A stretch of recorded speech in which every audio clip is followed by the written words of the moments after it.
All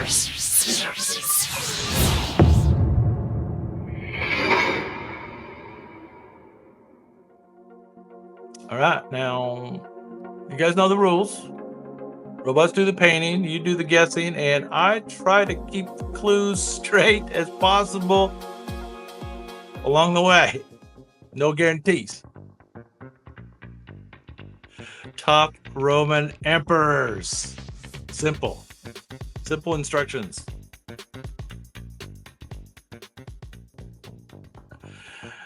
Yes, Stuart. I've seen things you will not believe. This gentleman rose from humble origins to command the empire. He introduced a system that split Rome into 4 rulers. He aggressively persecuted Christians across the empire. Like any good emperor would do, he retired to grow cabbages in his seaside palace. I didn't know emperors retired. He's known for reforming and saving a crumbling Rome. All right, so I'm going to give you the dates that may help. 284 to 305 AD.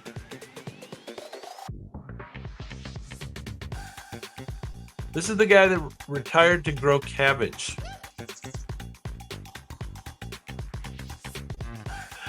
He technically is a Caesar. This is not Caesar. This is the guy who persecuted Christians and retired to grow cabbages. Cabbages Maximus. Not Constantine this time, but hang on to Constantine. This is Diocletian, of course. Diocletian. All right, I'm going to start off by giving you the date, although you probably know this one anyway. 161 to 180 was when this guy ruled. Okay? He spent much of his reign fighting along the Danube. Am I saying that correct? Danube. He kept a journal that is still read in philosophy classes today.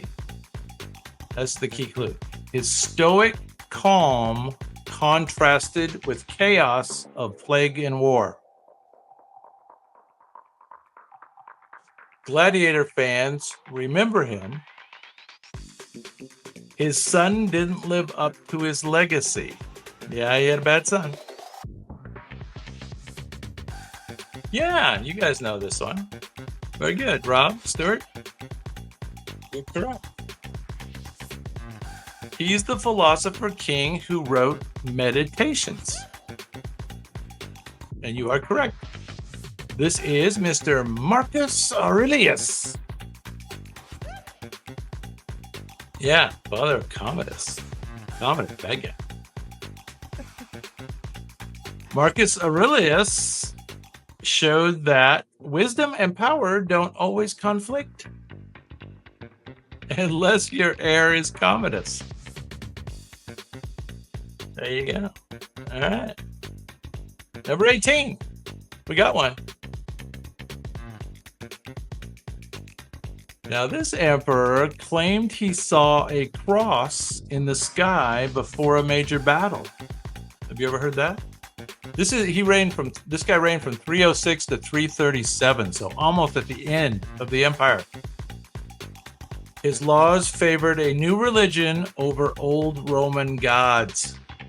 He founded a city that would outlast Rome itself.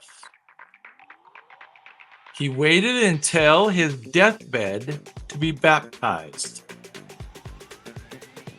And therefore, he was Rome's first Christian emperor.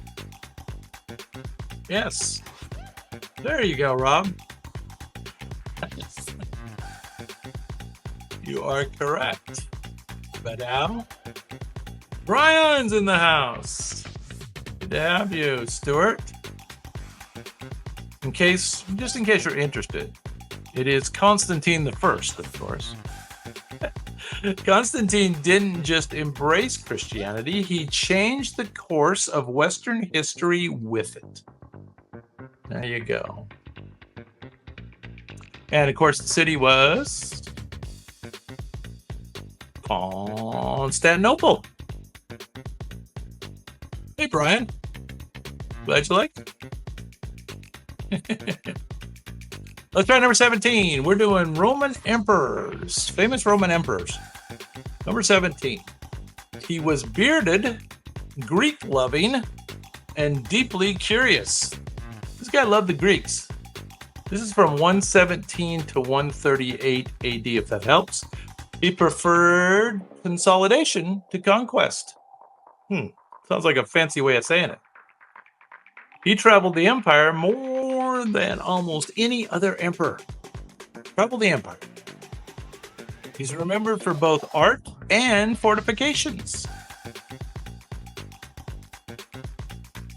Now, Stuart, you have a relic or a what do you call it? A ruin left over in your country from this gentleman. This is the guy that was Greek-loving, deeply curious, traveled the empire. Was known more for the building the consolidations. There you go, Stuart. Brian? Rhombus. I think Rhombus had it first, maybe. I think we have to give it to Rhombus first. X. X marks this spot. Hadrian is, of course, correct. Hadrian's wall stands as proof that even empires have limits and great construction crews. Still standing. There you go. Number 16. Famous emperors. Roman emperors, of course. This gentleman expanded the empire to its greatest territorial reach.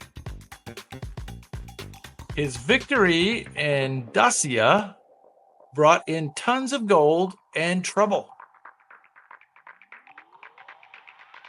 His massive forum and column still stand in Rome.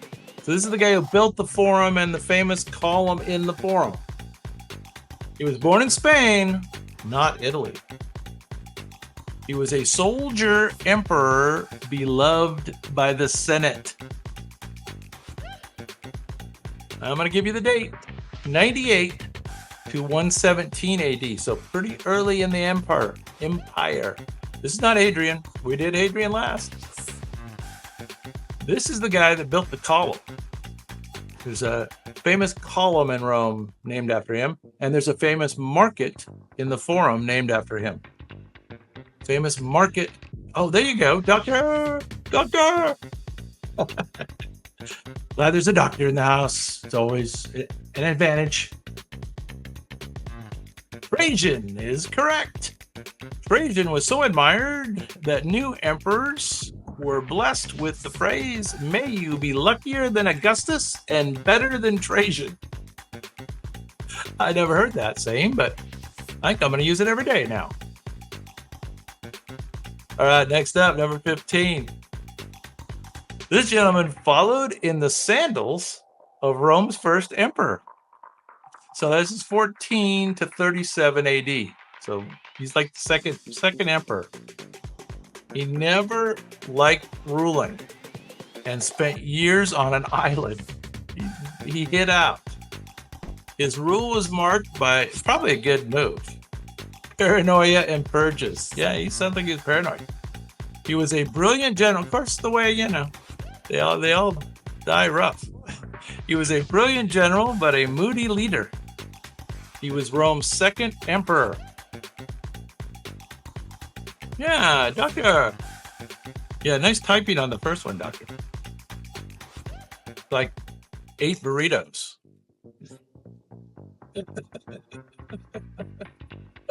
But you are correct, doctor. Tiberius kept the empire running, but lost the public's love. Even emperors sometimes want to be left alone.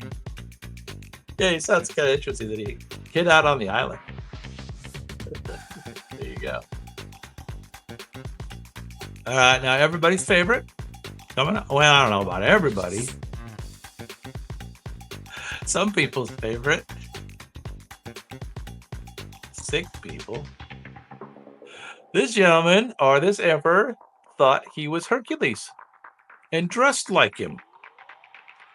He actually fought in the arena, and he cheated. He renamed Rome after himself.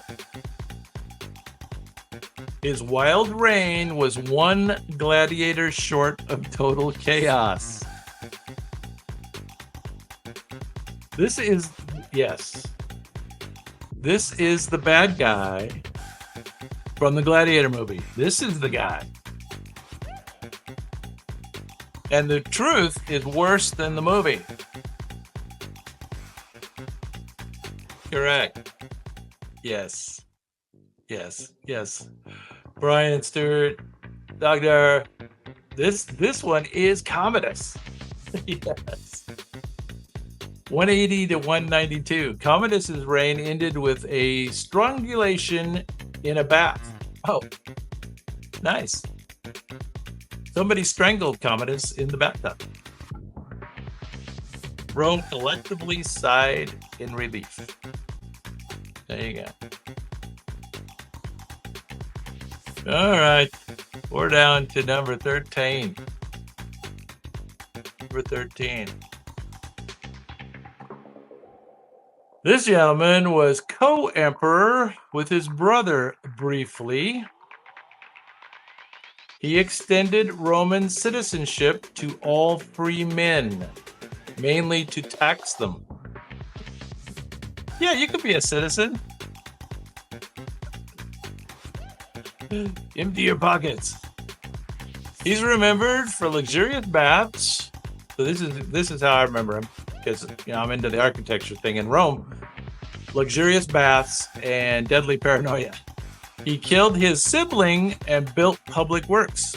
His temper was as famous as his legions. This is the guy who built the baths. And this is how, in the second Gladiator, they kind of confuse storylines, right? They kind of confuse storylines. He killed his sibling and built public works. His temper was as famous as his legions. Yeah, there you go. Very good. Dr. Brian, both correct. This is Caracalla. The Baths of Caracalla. Yes. Caracalla's mix of generosity and brutality was pure imperial whiplash. Now, bipolar happens. All right. Oh, this is everybody's favorite. I forgot. This guy now started ruling in 37 to 41 AD. His nickname means little boots. Okay. He may have made his horse a centaur. He demanded to be worshipped as a living god. His rule was short and absolutely wild. And they made a famous X-rated movie about his rule. Yes, you are correct. Dr. Brian, Rob. He demanded to be worshipped as a living god. He's Rome's most infamous lunatic on a throne. There were a few, right? It's hard, they kind of go against each other. Caligula's rule was a cautionary tale about unchecked power and really bad horse politics. The robots fail on that joke. Caligula's reign was 37 to 41 AD. There he is. Wild and crazy, Mr. Caligula. Great movie, though, right? Am I right? Raise your hand. Who saw the movie? Number 11. This gentleman was a tough military man who rose from the ranks. He focused on defending the crumbling Western Empire. This is the guy who focused on defending the Western Empire. He died after yelling at barbarian envoys. Hey, what are you guys doing? He was known for justice and the occasional fury. Justinian's a good guess, but incorrect. Justinian's more the Eastern Empire, right? This is the Western Empire guy. He ruled during a time of near constant pressure from the outside. Everybody wanted a piece of the Roman Empire. 364 to 375, but very late in the empire. Very late. Very late. September Severus is a good guess. Incorrect. That's Severus guy ruled during good times. This is Valentinian. Valentinian the First. Valentinian was one of the last emperors to hold the West together. There you go, number 10. Now, I never heard of this emperor, but he sounds cool. 270 to 275 is when he ruled. AD, of course. He earned his nickname Restorer of the World. So he put the empire back together, I guess. He crushed rebellious breakaway empires in both the East and the West. He started building a massive wall around Rome. So this is the guy who built the wall around Rome. I think they call it after him. I'm not sure. His rule was short, but brutally effective. He reunified the empire after decades of chaos. So this is the guy who built the wall around Rome, not Hadron, not Justinian, not any of those guys. This is Aurelian. That sound familiar at all? Aurelian. Aurelian. 270 to 275. Aurelian did more in 5 years than most did in 20. He might have saved the Roman Empire. If only he hadn't been stabbed by his own staff.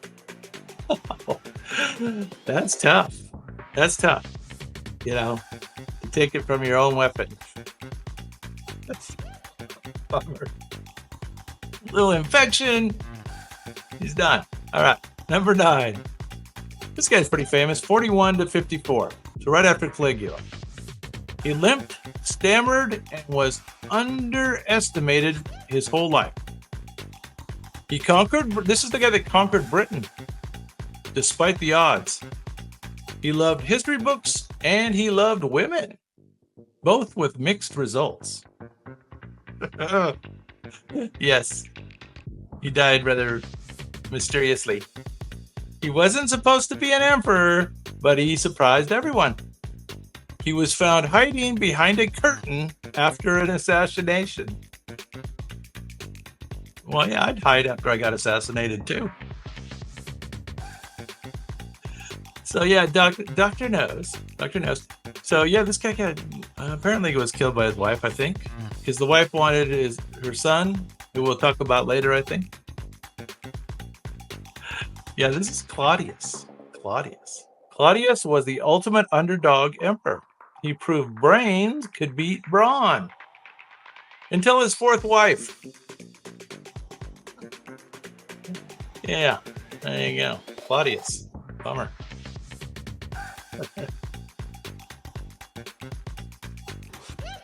All right. So this next one is not technically an emperor.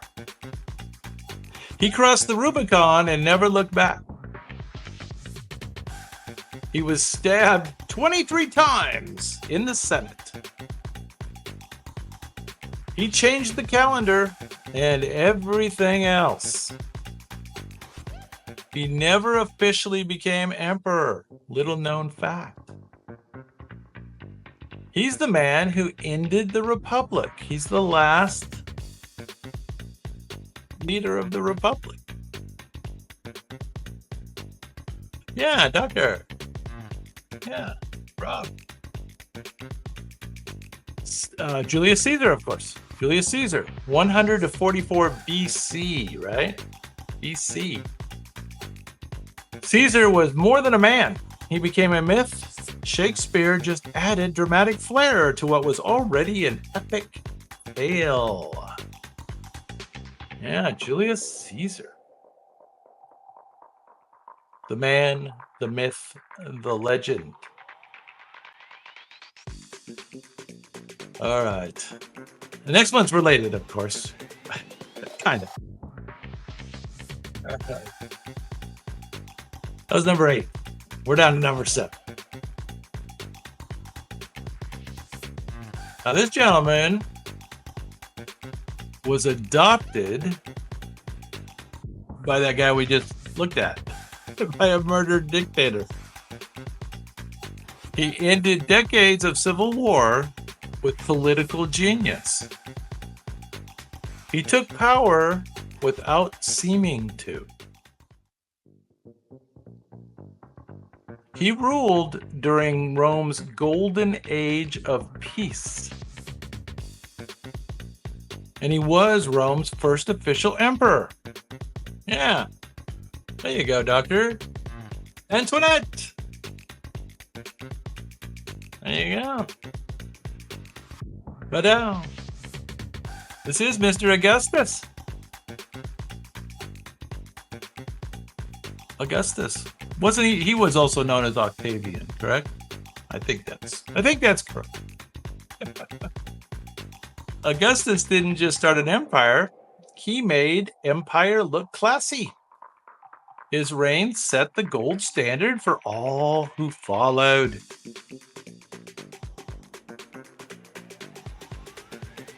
Yeah, the Doctor knows his Roman emperors and serial killers. Which, yeah, there's obviously a connection there.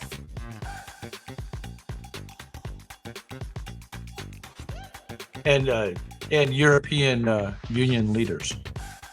They're all kind of tied together. All right. Now politics. Number 6. This gentleman marched on Rome during a chaotic power struggle. 193 to 211 AD. He strengthened the army and the emperor's authority. He was the first emperor from Africa. He was actually born over in Africa. He advised his sons to enrich the soldiers and scorn the rest. So he was an army guy, military man. His family made the Kardashians look stable.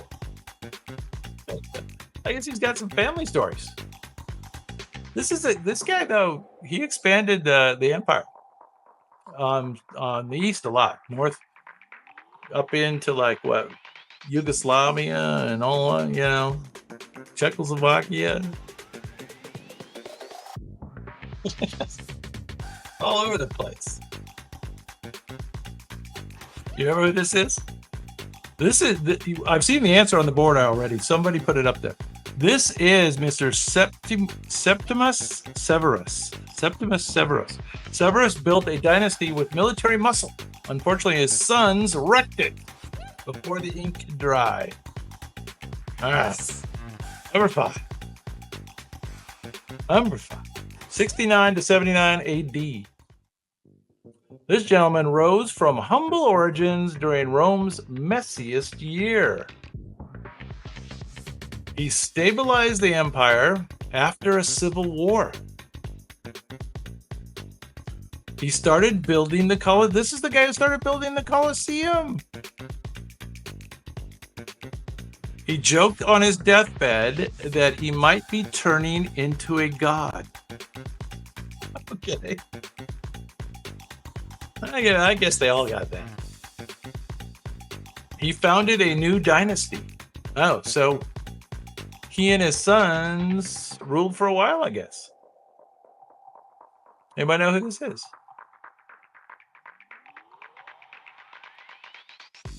This is the guy who made Rome laugh again.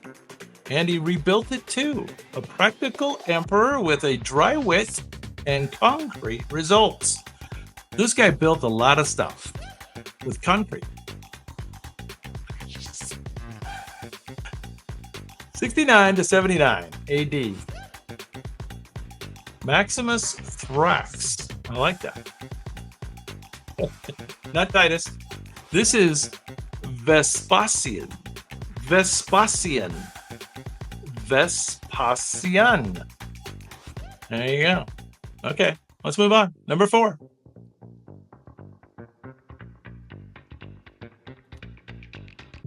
Now, this gentleman ruled one of the empire's most turbulent transitions. Very late, 337 to 361. He faced threats from within and beyond Rome's borders. He battled his own relatives for power. That's not good. Never good. He defended Christianity while trying to keep peace. This is Constantine's son. But he didn't have as much luck as Constantine. Anybody know who Constantine's son was?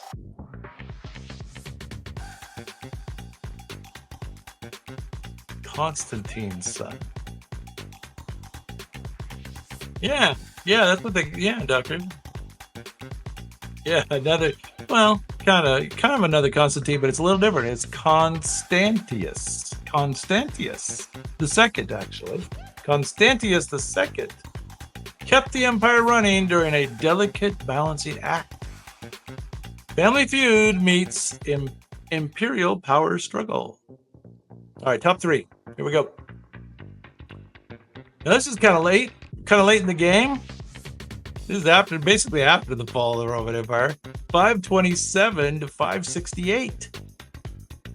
This gentleman recodified centuries of messy Roman law.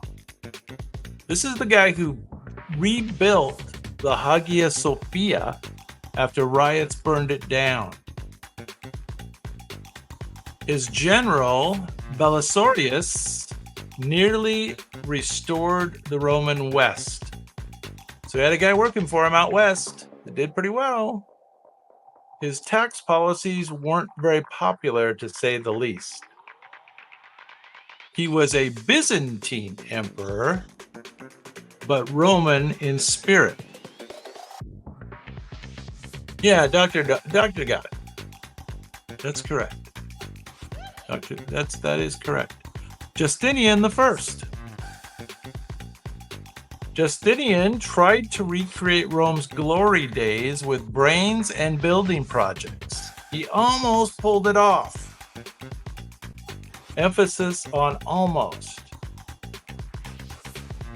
I think in our ladies of the ancient world, we always have his wife, the Theodora the First or something.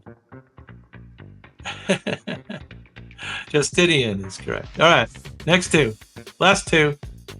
I don't know if they're the best or not, but they are the last 2 we're doing. Well, this is a well-known 54 to 68. So this is the guy that got the throne when the wife killed Claudius. He fancied himself a musician more than a statesman. A massive fire destroyed much of Rome during his reign. He blamed it on the Christians and began a brutal persecution. He reportedly fiddled while the city burned. Historians debate whether this is actually true. Sounds right. His name is still shorthand for imperial excess and madness. I think you guys know who this is.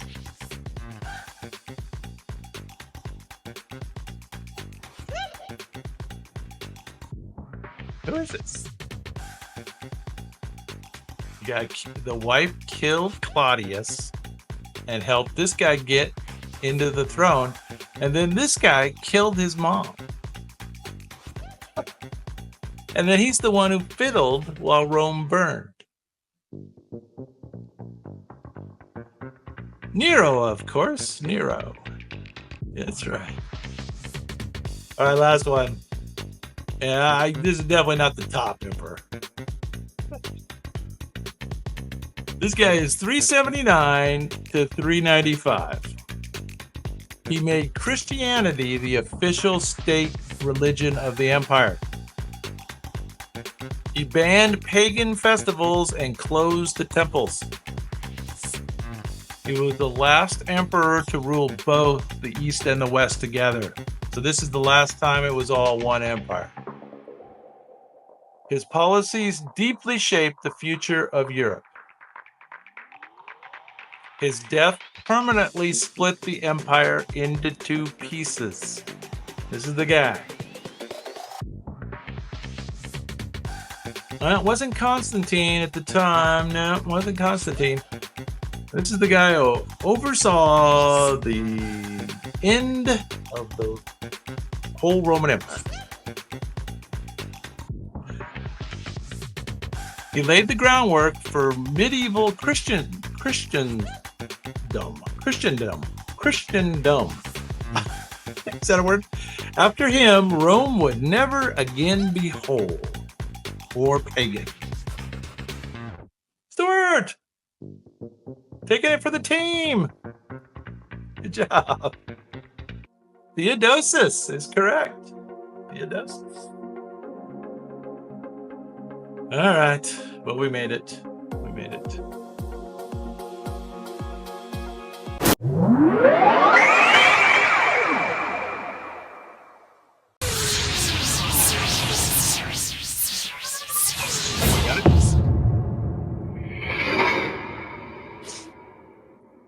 All right. Well, I know you guys know the rules. Robots do the painting, you do the guessing, and I do drop the cool clues. So let's go ahead and play. Now, once again, keep quiet, but we're going to do the top 20 CIA questionable operations or endeavors. Here we go, number 20. All right. Yeah. So, I know you know the first one. You got that going. After World War II, America got very cozy with former enemies. Some recruits had resumes that included rocket science and war crimes. These experts weren't just brainy, many had Nazi affiliations. The program brought German scientists to the U.S., no background check required. Yes, very good. Comments. Their knowledge helped launch America's space and weapons programs. Anybody know what years was Operation Paperclip active? Yeah, very good, Stuart von Braun. Very good. Yeah, Werner von Braun. Werner von Braun. Well, obviously the war ended in 1945. So there you go. I should say not bad. 45 to 19, all the way to 1959. They were scouring the planet, trying to get them all. And they brought them all over. There they are, the Operation Paperclip Boys.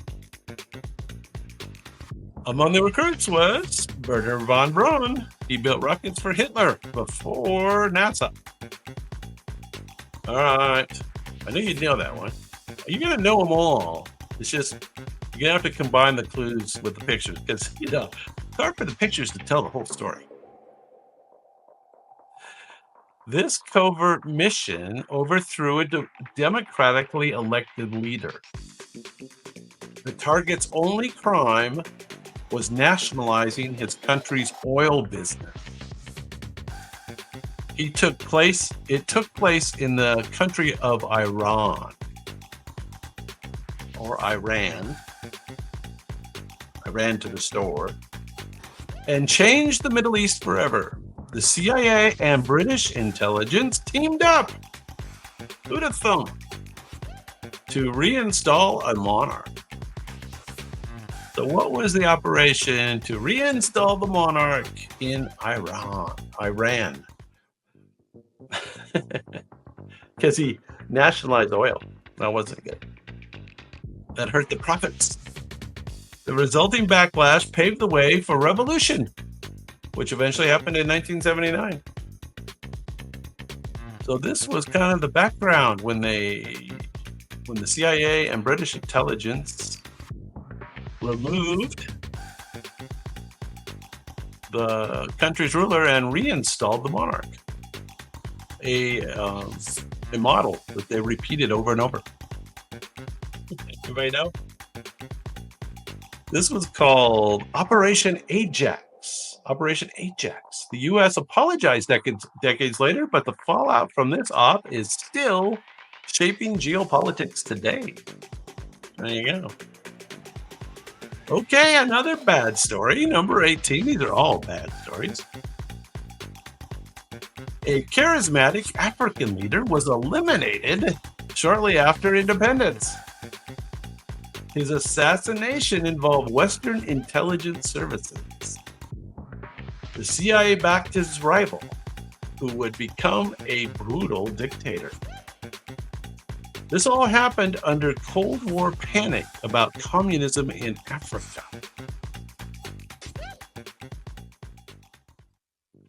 This guy's name was Patrice Lumumba. That's not familiar at all. Patrice Lumumba became a martyr, and Mobutu ruled for decades. So this bad guy, Mobutu, came in because the CIA put him in there. Anybody know where this is from? Yeah, exactly. Doctor, you are correct. You know when it was? Wasn't. Yeah, well, I guess it was a long time ago now. The U.S. originally planned to poison Lumumba's toothpaste. Sounds like that. Yeah, they were really into that stuff back then. Poison the toothpaste. Anyway, yeah, this was the Congo crisis, 1960 to 1965. Yeah, you got it. Poison is toothpaste. Nice. All right, now you've heard of this one. Let's see if you can put the things together. This was designed to root out enemy sympathizers during the Vietnam War. Now, it included blacklists, torture, and extrajudicial killings. Suspects were often civilians with no trial, no mercy. Even U.S. military officials were disturbed by its brutality. It became synonymous with CIA overreach in wartime. Does anybody remember the name of this program? So, yeah, it was Vietnam, and they worked with the South Vietnamese army, and it was spooks, all spooks. And they were actively, you can see these guys, just, normal spooks running around Vietnam. Yeah, it's like Colonel Kirk. It's only, just out in the open. You might know what the program was called. Now, it ran from 1965 to 1972. This was called, I'm going to give you going once, going twice. It was called the Phoenix Program. The Phoenix Program. Some estimate over 20,000 people were killed under Phoenix, with little proof of guilt required. Yeah, so, I don't know what the courts would have to say about that. We can't even kick out the illegal alien gang members. All right, number 16. I think you've heard of this. This was a domestic surveillance project targeting anti-war activists. It spied on Americans, breaking the CIA's own rules. They're not supposed to spy on Americans. The CIA is supposed to only operate overseas. The operation infiltrated civil rights and protest movements. So they were after black people and hippies. Files were kept on thousands of U.S. citizens. Anybody remember what this operation was called? It was exposed during the Watergate era investigation. This has some overlap with the hippies and Charles Manson and all that stuff. There's some overlap. Everybody remember what it's called? This was called Operation Chaos. Operation Chaos. The CIA wasn't supposed to operate on U.S. soil. Chaos blew that boundary wide open. Yeah. Operation Chaos. Google that. You'll find nothing. You'll get a blank page. All right. Number 15.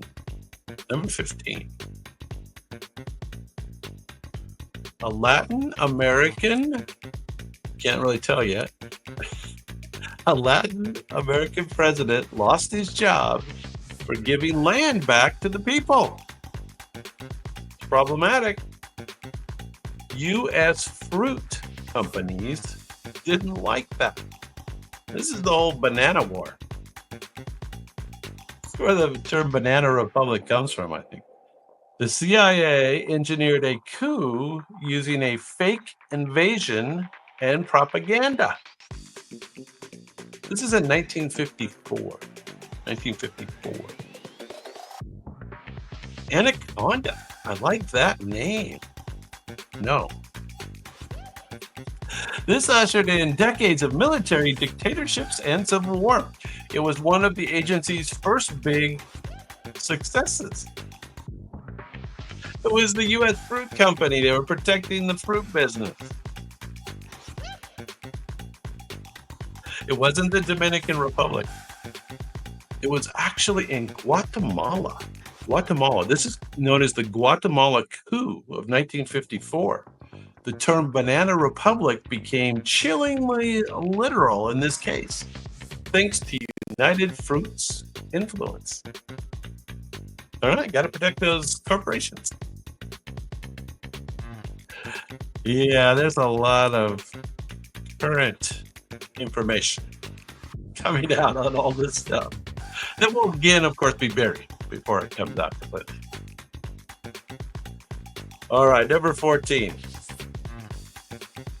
Now, this is the lesser known sibling to MK Ultra. We're not looking for MK Ultra per se.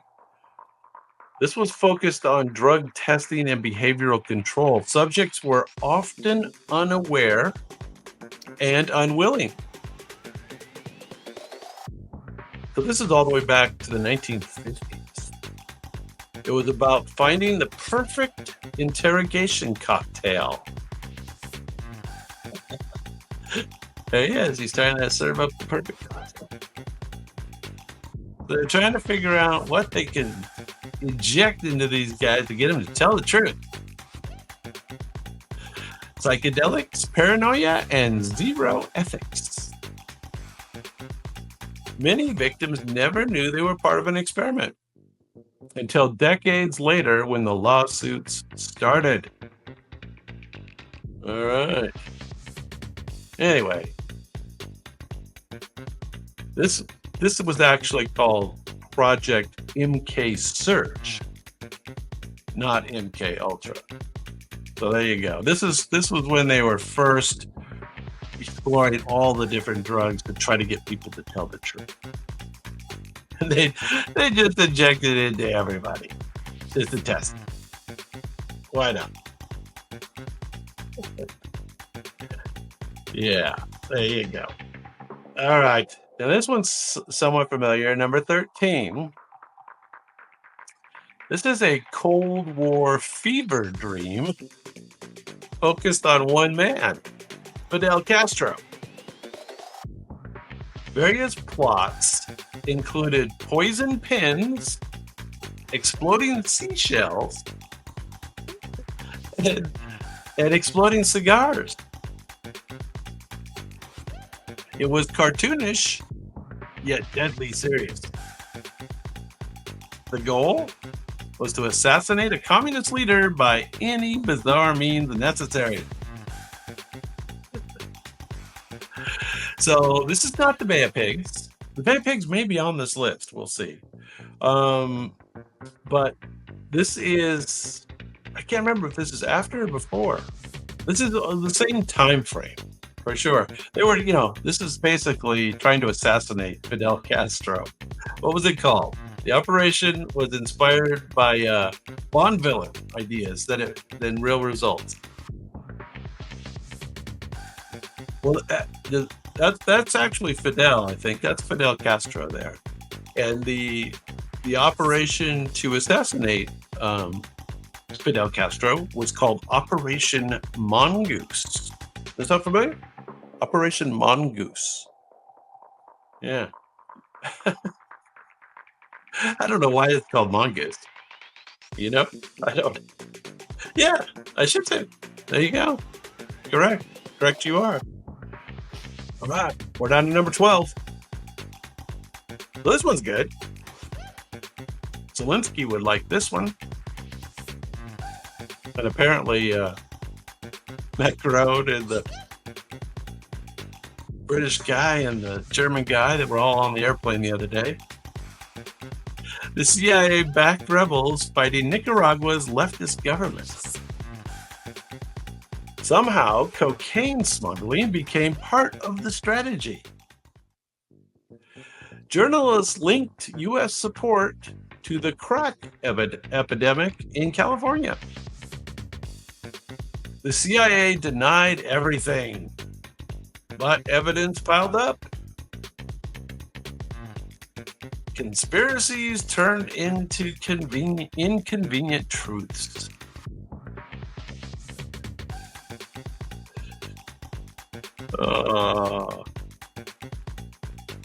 Communism in America. No. But this was a weird story. So this was part of the, CIA trying to get guns to the rebels and support that by making money selling cocaine. They basically helped the black gangs in LA invent crack to get people more addicted. It was all the CIA. Very good. It was called the Contra Cocaine Scandal in the 1980s, so not that long ago. This scandal fueled distrust in the U.S. government and helped inspire the film Kill the Messenger. There you go. All right. So I think somebody mentioned this one earlier. This was part of the whole Castro thing. This was a failed invasion designed to overthrow Castro. Poor planning and bad intelligence led to disaster. The operation was exposed immediately and globally. It embarrassed a new president just months after he took office. There you go. Everybody knows. Very good. A Shih Tzu. Stewart. Yes. Yes, it was very embarrassing. This kind of ended the good positive vibes between Kennedy and the CIA. Instead of liberation, it cemented Cuba's alliance with the USSR. Yeah, so this threw Cuba into Russia's hands. Back in the USSR, baby.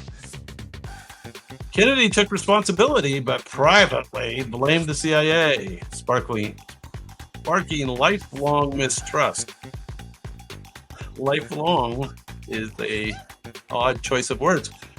You are correct. This is the Bay of Pigs invasion, 1961. Way back, 1961. There you go. Now remember, we're doing things the CIA did badly. Bad things they did. Missteps. CIA missteps. That's a nice way. All right, number 10. A democratically elected Marxist was overthrown with CIA help. The U.S. feared a second Cuba in South America. Economic sabotage and propaganda laid the groundwork. Yeah, so this is the beginning of I don't know if you've heard of economic hitmen. Economic hitmen. There's books on that. Check that out. Allende died. Pinochet rose, ruling the brutal force. Democracy was trampled in the name of capitalism. You may remember that's actually Henry Kissinger. This wasn't that long ago. This is 1973. So, CIA was up to no good just consistently over the years. Not Argentina. That's a better guess. Second guess is better. Correct. The Chilean coup in 1973. Declassified documents later showed the CIA's fingerprints all over Chile's collapse. Mr. Kissinger. Yeah. Definition of deep state. There you go. All right, we're down to number 9. Now, this one's a little more generic, so we're just going to tell a little story here and see how it goes. From Asia to Africa, the CIA backed strongmen over socialists. So this is their pattern now. These leaders brought order through repression and violence. The Shah of Iran, Suharto, and Pinochet topped the list. U.S. interests were protected, no matter the cost. Human rights were optional. The irony is that many regimes that the U.S. helped install would later be overthrown in anti-American uprisings. Yeah. So, this is a funny picture. This is like some truck driver driving around all these regimes that the CIA helped put into power. This is called the CIA ties to dictators during the Cold War. The irony, of course, is that they all backfire, everyone. So, bad CIA. All right, this next one involved Europe. And you may have heard of it. There's been some books on this one. Number 8. A NATO stay behind program that turned rogue. It stockpiled weapons in case of Soviet invasion. Allegedly funded false flag attacks to sway politics. Ah, yeah. The old false flags. Left-wing movements were framed and targeted. Italy, Belgium, and others saw waves of strategic terror.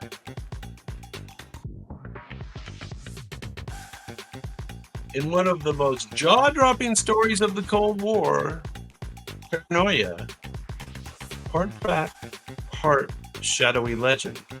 Does anyone remember the name of this operation? It was the false flags in Europe, leave behind weapons, kind of like establish opposition groups that were just fake. It's kind of like in the U.S. they do the same thing. They make fake Nazi. It's called Operation Gladio. Operation Gladio. I know these are getting a little obscure. Hopefully we'll get through the... you had it. I should... Stuart, you guys all had it. Very good. Awesome. Awesome job. Yeah. How about that? All right, this next one's hard too. I'm gonna give it a year. 1962. 1962. It's got a common name that you might have heard of. A proposal to stage fake terror attacks on U.S. soil. The goal to justify military action against Cuba. So they were setting up Cuba again. Civilian casualties were on the table. See, that's why we're all skeptical about everything. Even 9/11, people are skeptical about. JFK rejected the plan. And not long after, he was assassinated. So this may have been the operation that got JFK killed. It was never enacted, but terrifying, it was even suggested. They were going to do false flag terrorist attacks against American people and blame it on Cuba. There you go. Had it been approved, the U.S. might have bombed its own citizens in false flag attacks. Anybody know this one? This is the false flag attacks that probably is the thing that got JFK killed when he nixed the plan. This is called Operation Northwoods.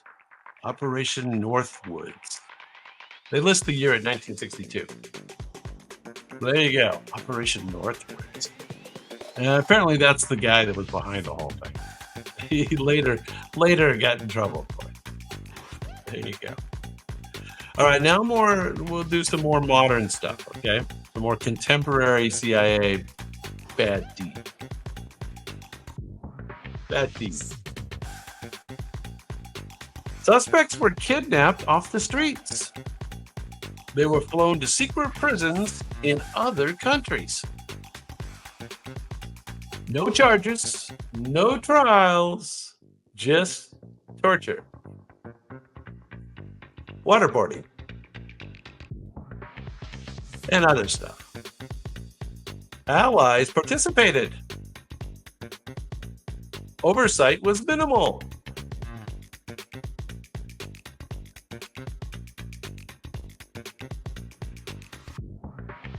Yeah, there's some stories about Woody Harrelson's dad. I don't remember the details of that. Black sites became a global open secret. The program sparked international lawsuits and damaged Americans' human rights image. Now, of course, the CIA couldn't come up with their own operation name for this. But people have started to call this the extraordinary rendition. Extraordinary rendition. Anyway, so there you go. They're extraordinarily renditioning these guys. The program sparked international lawsuits and damaged Americans' human rights image. There you go. Yeah, the whole JFK thing. Whew. They released all the stuff, but you still can't figure it out. So complicated. Crazy. All right, number 5. They're totally related to the last.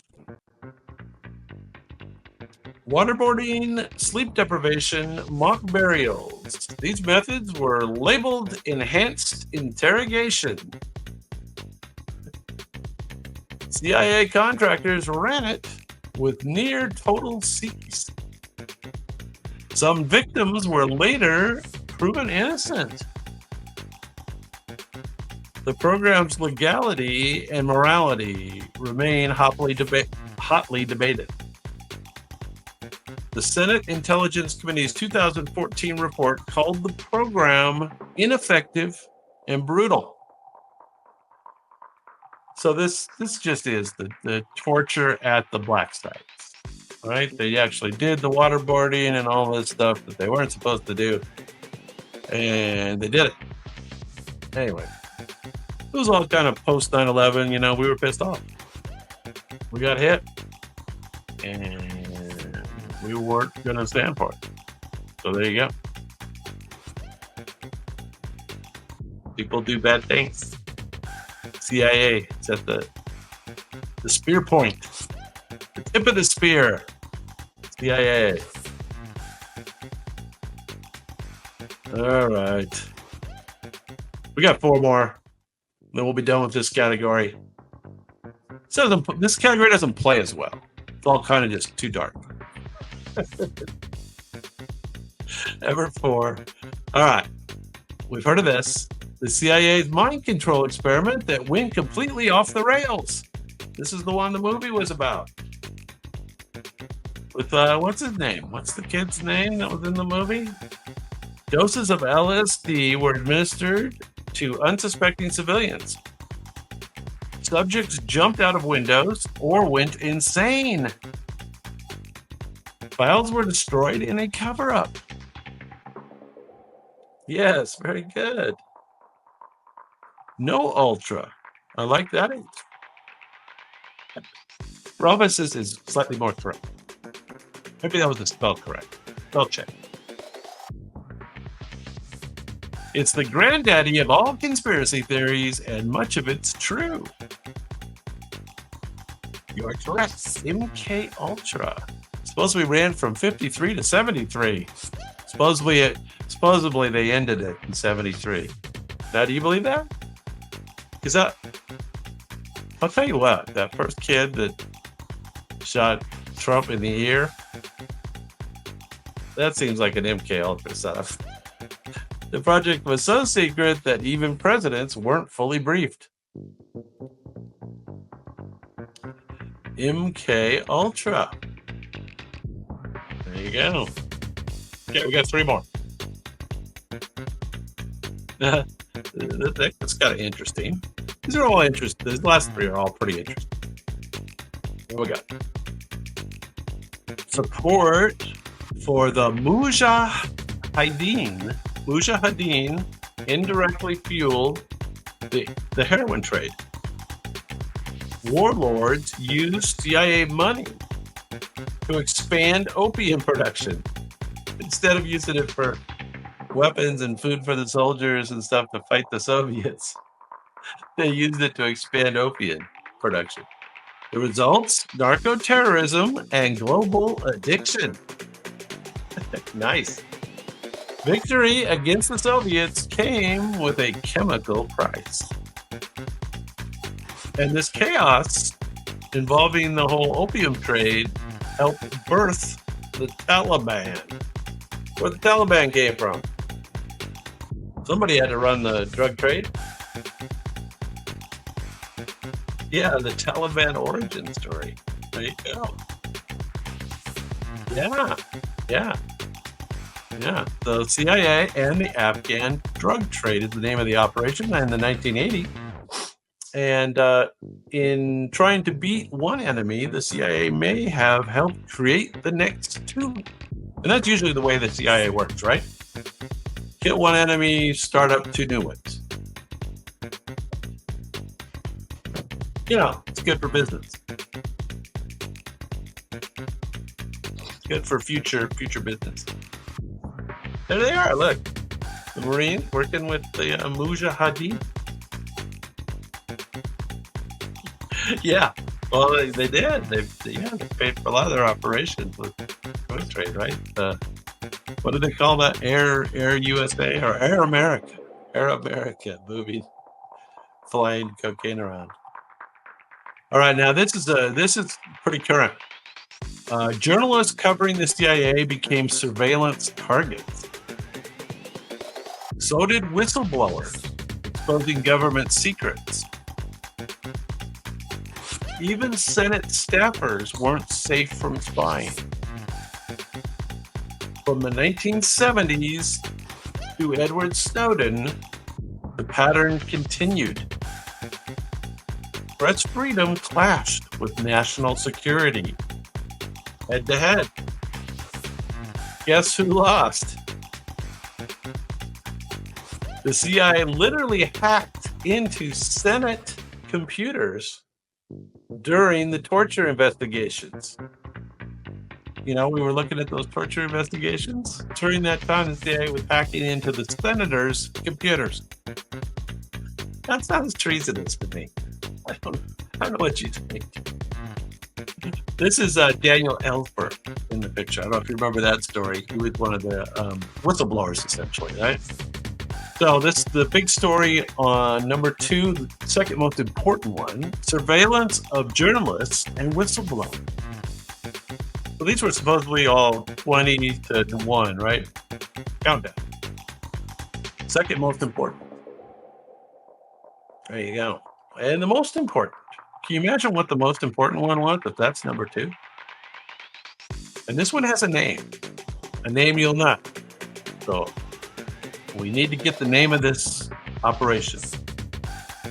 A massive propaganda effort targeting the media. Journalists were paid to push CIA narratives, and they still are today, of course.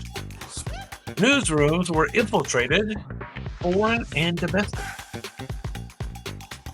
They shaped Cold War public opinion with subtle bias, sometimes not so subtle. Truth was optional, so long as it served the strategy. Operation Fake News is, of course, correct, although that's not the name of the operation. It has a name. It has a name that people know, and you should know it. You need to know it. Everyone needs to know it. And then Google it. Google won't give you nothing. Put it into Grok it. Many historians believe its effects linger, raising tough questions about modern media trust. You think? You think it's lingering? This was called, yes, there you go, I should do. Correct. Operation Mockingbird. Dan Rather, the original Mockingbird. They're all mockingbirds. All right, well, got fun at the end there, right? Got fun at the end.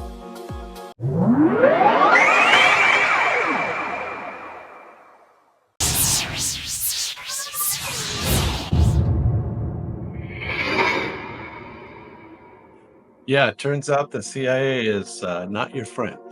Not your friend. Yeah, I'm very much feeling bad about it. A little chafed about it. I do have some stories too that we'll talk about in the future. We'll do more on the CIA in the future. This is the top 20 British Isle historic events. Starting with number 20. It started with radio and became, this is the 20th most important event in British Isle history. It started with radio and became a global media powerhouse. Started with radio. Known for informing, educating, and occasionally interrupting tea time. Don't interrupt tea time. Its iconic news voice once declared, "This is London." It helped keep spirits up during World War II. That's good. Yes, of course, you guys know. Yes. What about the BBC? What's the most important event? It is the blank of the BBC. The blank of the BBC. The BBC was the first to broadcast a monarch's coronation live. Turns out even kings need good ratings. Okay, the beginning. No, not the beginning.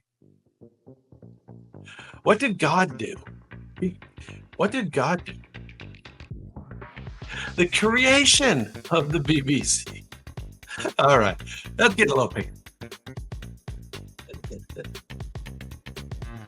We'll let that pass.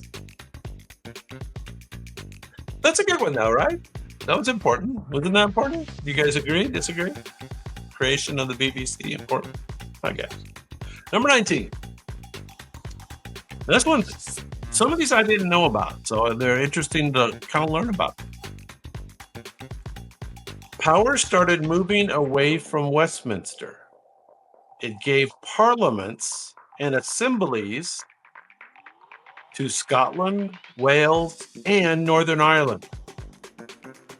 Local governments began making more of their own law. The move sparked debates over independence and unity.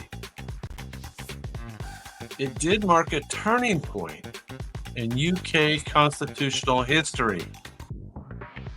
So now this happened in 1998. Not that long ago. 1998, 1999. They passed some laws, changed the power from all being centralized to more spread out. What was that called? Everybody know?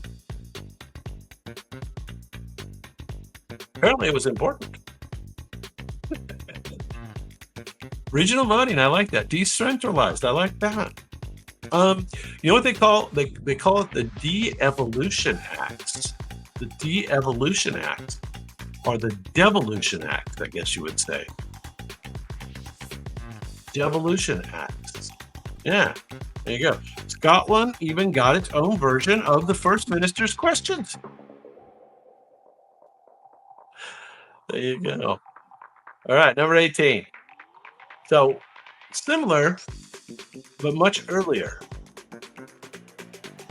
This one created a new political entity across the sea. It merged Ireland into the United Kingdom. This was in 1801. It was unpopular with many Irish nationalists. It sparked decades of constitutional tension and rebellion. It legally bound the British Isles into one state. So this is the time that it actually all became one. What did they call that? Yeah. I think that's right. I think the doctor more or less has it.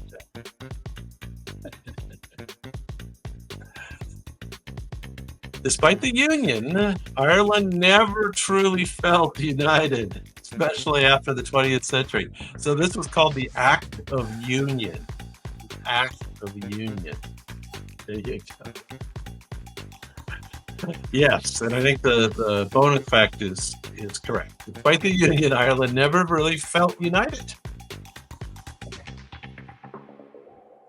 1801. There you go. It sounds important. Kind of a weird picture, though. I don't know how else to throw it. There you go. Robots are trying their best. They're doing their best. Sometimes, you know, they're robots. Number 17. All right, so this happened in 1921. So that's the date. Guerrilla warfare met empire in the Irish countryside. British forces faced ambushes, boycotts, and political subversion. It ended with a controversial treaty. Ireland was partitioned. North and South took different paths. A free state was born and conflict smoldered on. We know what this was called. I don't know. Was it called the Easter Uprising? I never heard that. It's not the Isle of Man, I don't think. 1921, guerrilla warfare met empire in the Irish countryside. Obviously, some sort of rebellion in Ireland. It's called the Irish War of Independence. Does that sound right? Thumbs up, thumbs down? Irish War of Independence. This war featured spies, shootouts, and a secret government running out of safe houses. Almost like a Netflix thriller. But let's try to make a little joke. The Irish War of Independence, 1919. Sound right? Number 16. lot of these are like wars and battles and stuff like that. So good luck. Number 16. I'm going to give you the date. Help you out. 1688. So you could Google that real quick. 1688.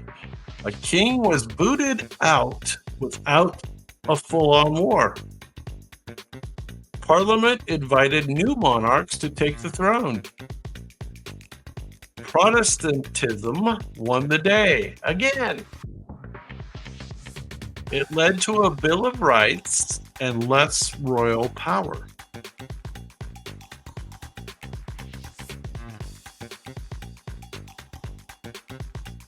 Glorious is generous unless you were King James II.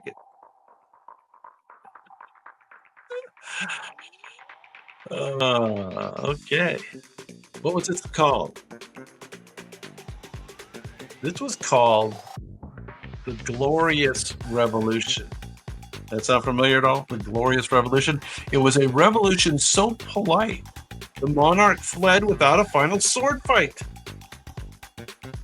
Very on brand for the British.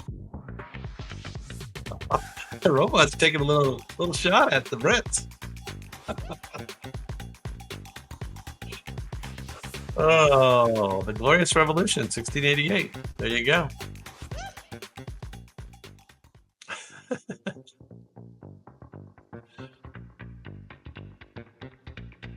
Was that the Cromwell one, or is that something different? We'll see. Maybe it was. 15. 15. Now, this is the name of a battle. Okay, I need the name of a battle.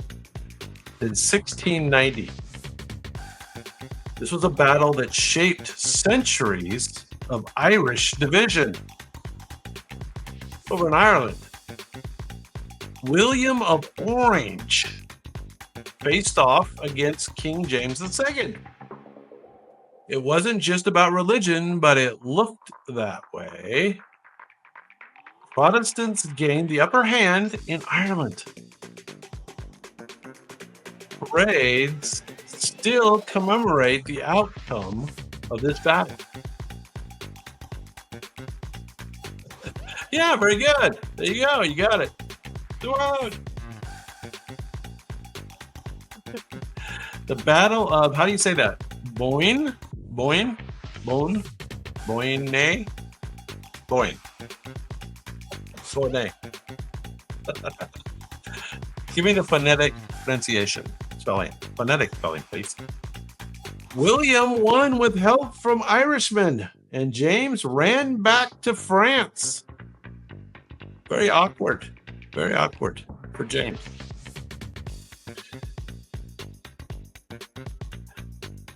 The Orange Man. There you go.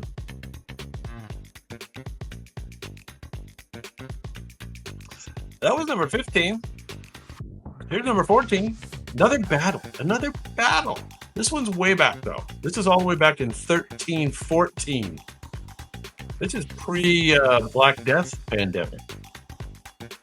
The Scots got scrappy under Robert the Bruce. This is Robert the Bruce. England brought the heavy cavalry, but they lost. It became a rallying cry for Scottish independence. The English king fled the field in disgrace.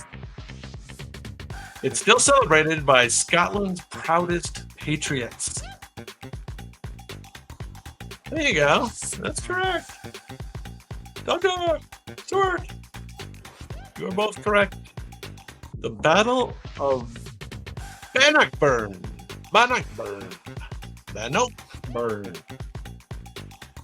It wasn't just a win. It was a medieval mic drop for the Claymores. A medieval mic drop. Now one guy's got a big hatchet. Looks a little rough. The Battle of Bannockburn. Way back in 1314. Kind of crude weapons. Not many guns. The Jacobites. Haven't heard of them yet. All right, number 13. This one is a little more peaceful, but important. This is all the way back in the year 1215. Who knows what happened in 1215?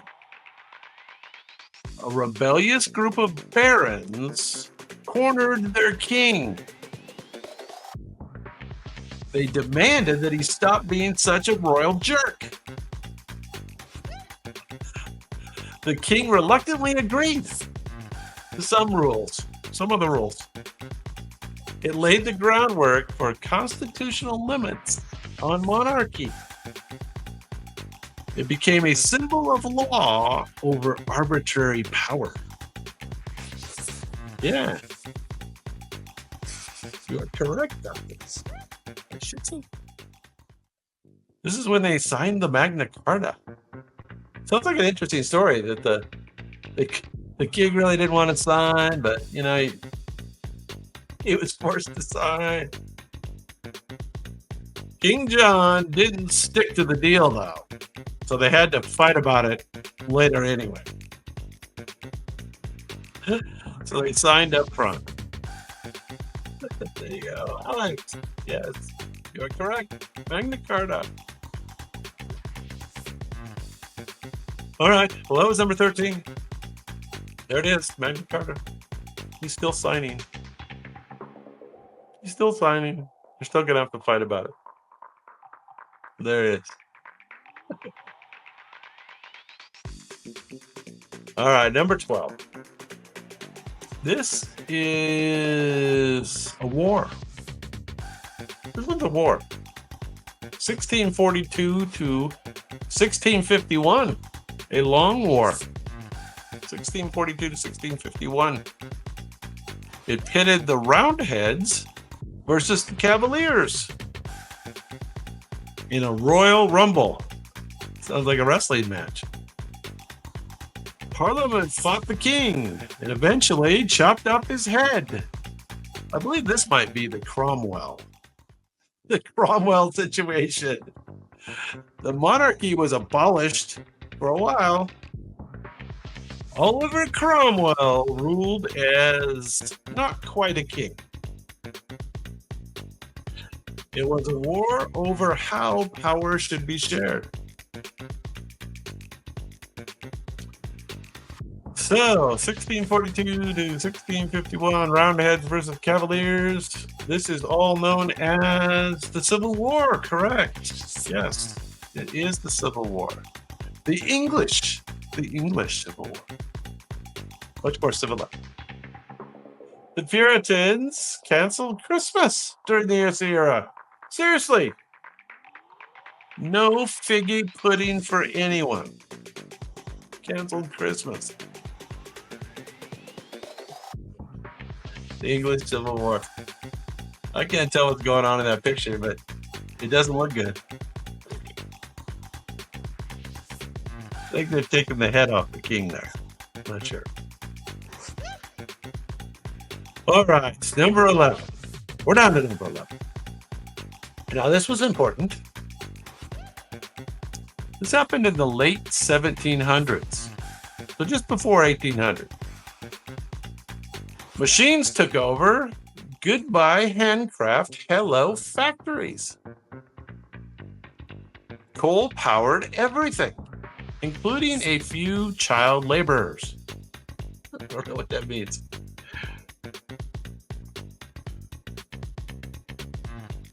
Britain's cities exploded with smog and opportunity. The working class and steam engines both roared to life. It made Britain rich and grimy. Yes, looks like you're all getting it. Stuart maybe got it first. Doctor, I should soon not. It is the Industrial Revolution. The Industrial Revolution. It actually went on for a long time. I guess it's still going on today. But it started in the late 1700s. It made Britain rich and grimy. This was the original startup boom, except with soot smog, and spinning jennies. What was the TV series in Manchester with the gang? What's it called? What's it called? The gang's name. With Tom something.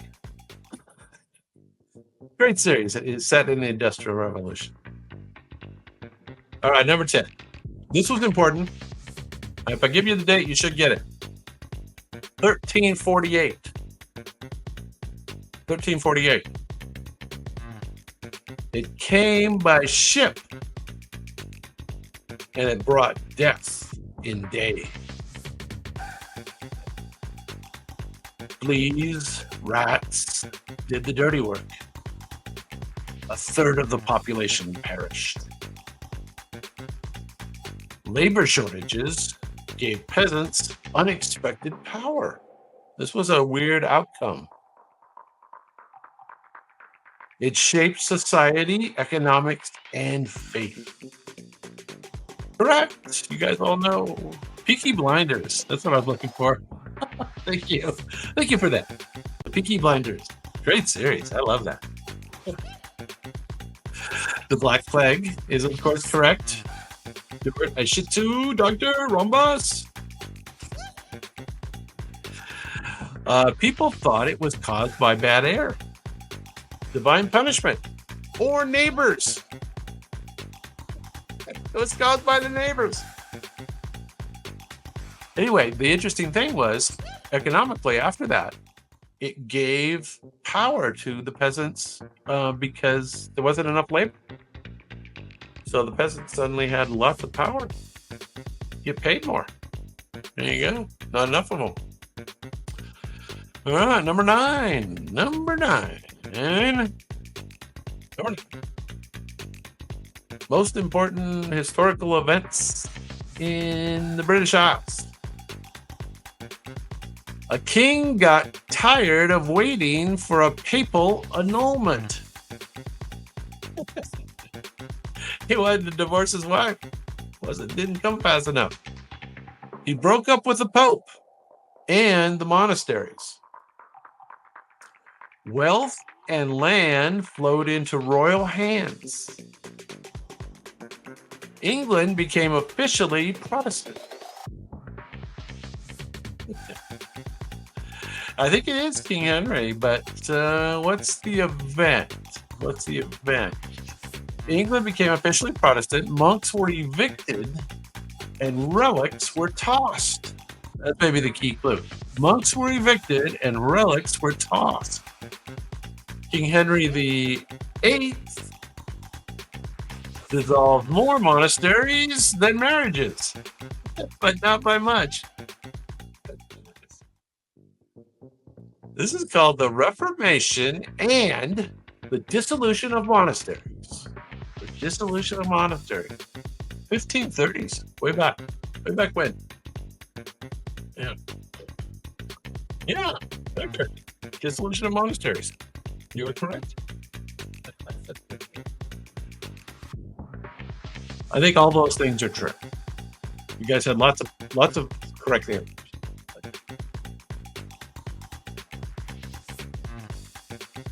All right. Number 8. This is another battle. This is way back. 1066. An important battle in 1066. One king died with an arrow to the eye. That would hurt. Ow.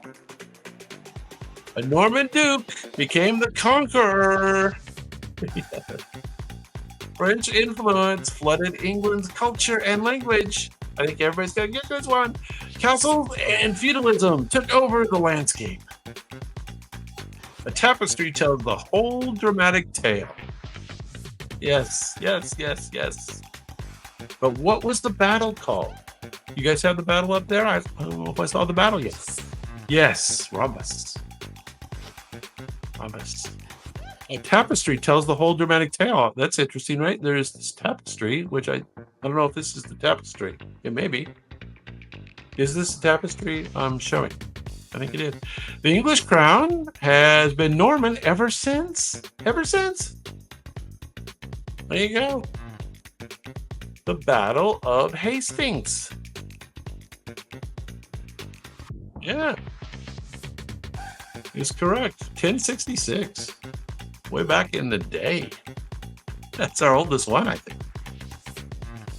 Oldest important date. All right, well, let's jump all over the place because that's what the robots like to do. This is number 7. 7th most important. I'll give you the date. 1707. 1707. One kingdom to rule them all. Well, 2. England and Scotland merged parliaments. Trade and taxes became shared. The nationalists weren't thrilled, but the economy grew. This is what actually marked the birth of Great Britain. Now, does anybody remember what it's called? It's like I'm looking for like the name of the law, the name of the thing that happened. Put it together. Scotland kept its own church and laws. No kilts were harmed in the merger. There they are. They're getting together peacefully, and they're passing something that was called. It was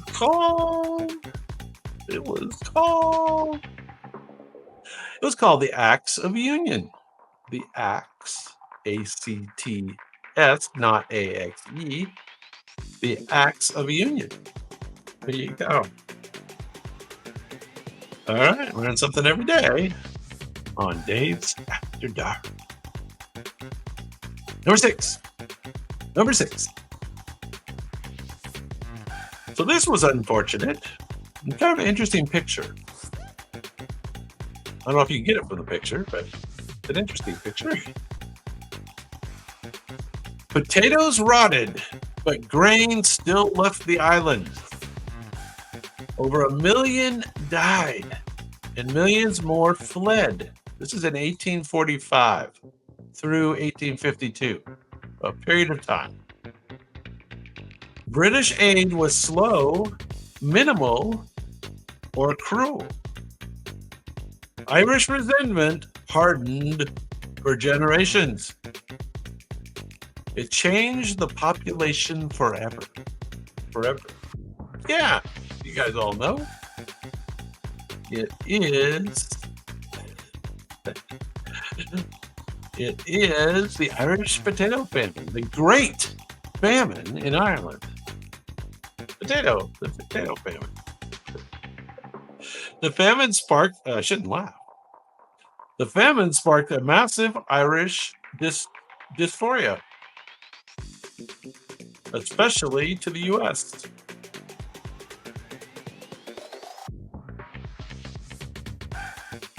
Irish diaspora. Diaspora, does that mean like a departure? Where many became political leaders. There you go.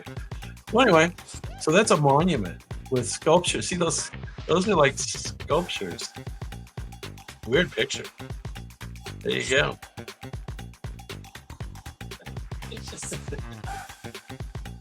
All right. Potatoes. Top 5. Top 5.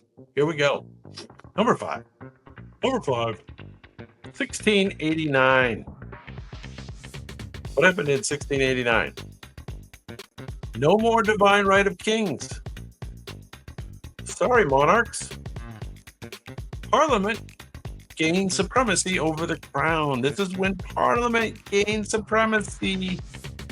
Civil liberties became law, not suggestions. It influenced democratic movements worldwide. It followed the Glorious Revolution. Yeah, yes. So, Bill of Rights is correct, I should do. But it is not just the Bill of Rights, because in America we have a Bill of Rights, but it's a certain Bill of Rights. 1689. It was before the American Bill of Rights. Think of it as Britain's Constitution without the fireworks and the powdered wigs. I think they had powdered wigs still. This is the English Bill of Rights, of course. So you are correct. Bill of Rights. That was in 1689. All right. We're down to number 4. Number 4. That's what's important. I've covered this one quite a bit in other shows. I believe I've had a couple videos on this. England's smaller fleet beat the mighty Spanish Navy. Weather and tactics did the trick. Queen Elizabeth, her speech rallied the nation. I'm sure that was it. Protestantism held firm against the Catholic ambition. It made England a rising naval power. Yeah. You guys know. Yeah. It's actually, yeah, it's the defeat of the Spanish Armada, right? In what year was it? Anybody know what year the defeat of the Spanish Armada was? The Armada's defeat was so celebrated, they made medals out of the wreckage. Cool. Well, I'll tell you. It was 1588. It was the defeat of the Spanish Armada. There you go.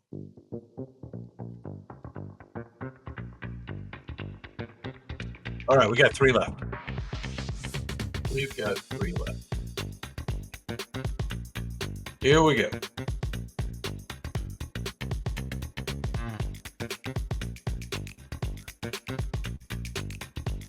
It was said the sun never set on its lands. Trade, conquest, and colonization spread British rule.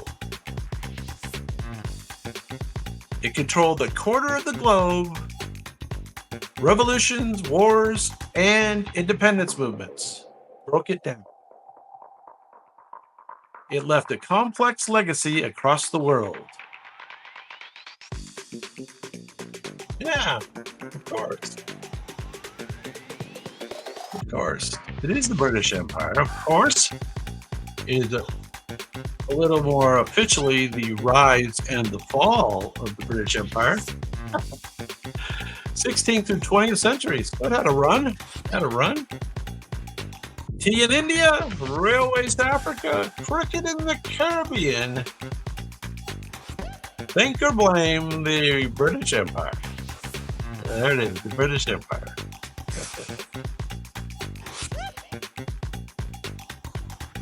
All right. We got 2 left. We have 2 left. We're still celebrating the British Empire over here.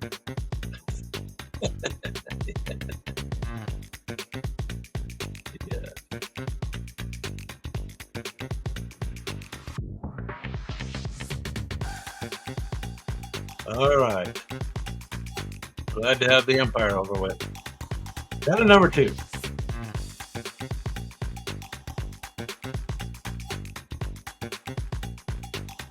London burned, but never broke. 1939 to 1945. Civilians slept in tube stations during air raids.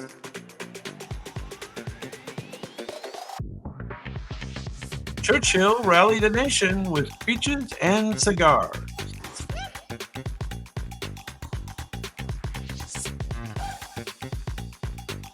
Yeah,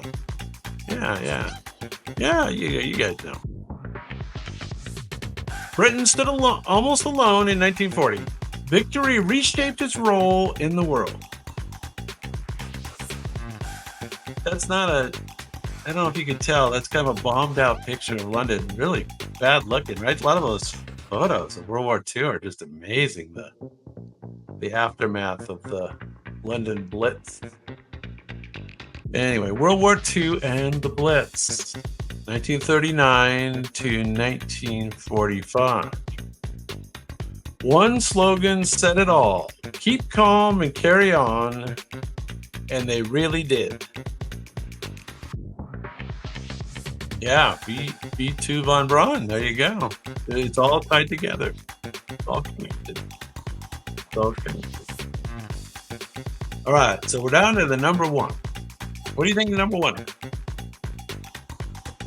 What's the most important thing in the history of the British Isles? At least according to the robots. Anybody know? Well, it involved Emperor Claudius. Oh, the Beatles. I think that's a good answer. Queen is a good answer. That's also important. Emperor Claudius sent the legions. Roads, cities, and aqueducts followed. It was kind of like the Hicks when before these guys came. The Druids weren't fans of the new bosses. Latin law and coins became common. It tied Britain to the classical world.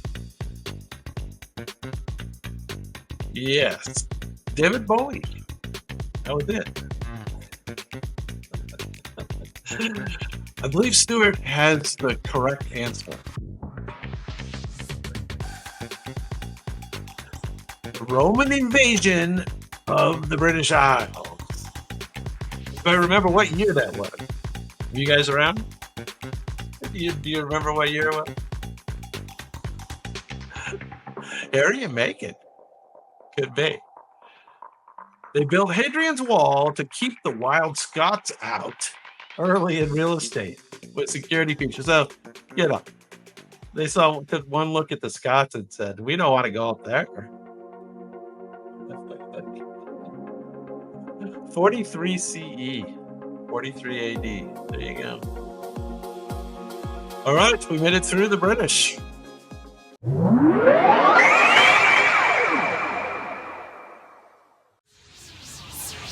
Are you guys ready for round two? Yeah.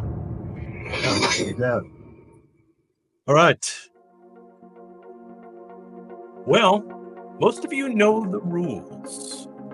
The robots do the painting around here, and that means you guys have to do the guessing.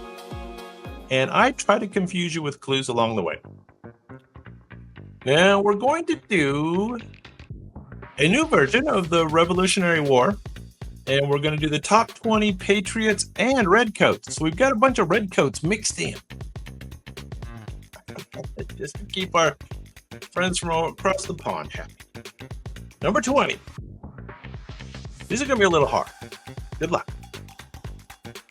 This cavalry officer was known for speed and savagery. This is a redcoat. Except he wore a bright green coat and led loyalists. He led like the people that were in America, but they were loyal to the king in the South. He's the one who chased Nathaniel Greene across the Carolinas. The Patriots, the U.S. Patriots, dubbed him the Butcher for his brutal methods. The British officer became the villain in Colonial Nightmares. This is a British guy. This is a redcoat. Anybody know?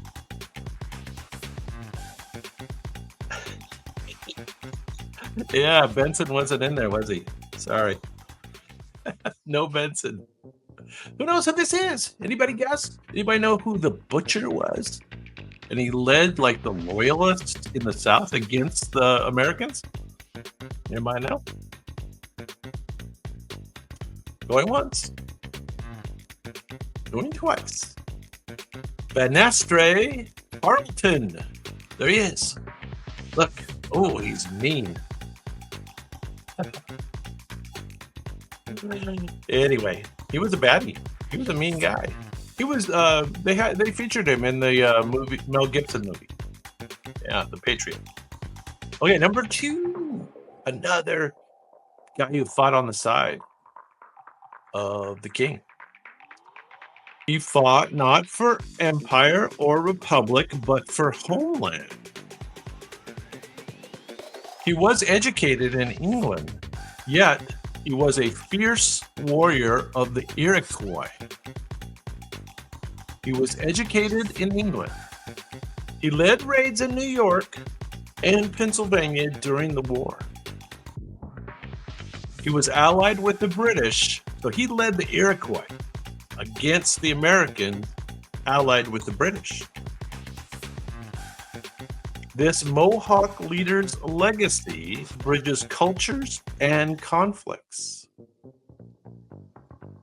Anybody know their American Revolution history? I told you they'd be a little tough. They'll get a little easier, more common names. Keep saying Paul Revere, and one of these times it will be correct. Anybody know who this is? He has an Indian name and a kind of like Americanized or Englishized name. Going once, going twice. This is Joseph Brant, also known as Thayendanegea. Thayendanegea. There you go. He was multilingual. Complex figure. All right, let's switch to the American side. This is one of my Carolina compatriots. He started the war as a Quaker and a blacksmith. George Washington called him his most reliable general. So he was a general on the American side. He never won a major battle, but he did keep Cornwallis running. So he caused Cornwallis lots of trouble. His strategy wore British down in the Southern campaign. This is the general who won by retreating smartly. So he was very involved in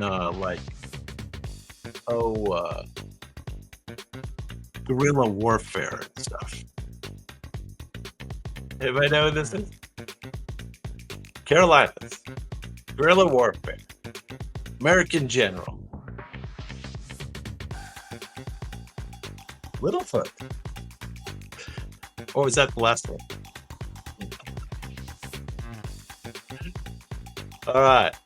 Well, going once, going twice. Sold. This is Mr. Nathaniel Greene. Does that name sound familiar to anybody? Nathaniel Greene. Greene's tactics turned the tide in the South. Not with firepower, but with patience and grit. His logistic genius was the key to America's survival. Sounds important. There he is. There he is. All right, number 17. If you can't get him, it's okay. Just wait for the little video at the end. It's kind of entertaining.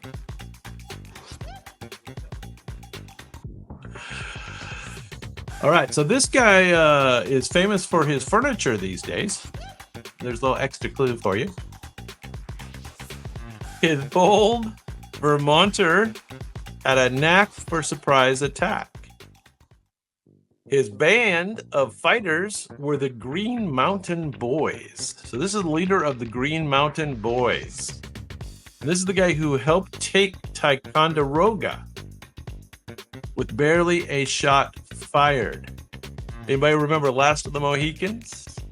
That movie? Yeah, this guy's in that movie.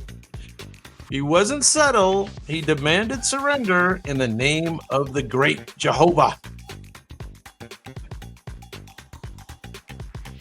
He was a Revolutionary War hero or a frontier rebel, depending on who you ask. So another figure from the American Revolution is what we're doing here. And these first few are a little hard, but that's okay. We can do some hard ones. We can learn something. I told you might learn something along the way. You never know. Anyway, this guy has a relationship to furniture these days. There you go, okay? Nice. Very good. Yes, indeed. This is Mr. Ethan Allen. You are correct. Allen was part freedom fighter, part wild man. His brash style was pure colonial energy.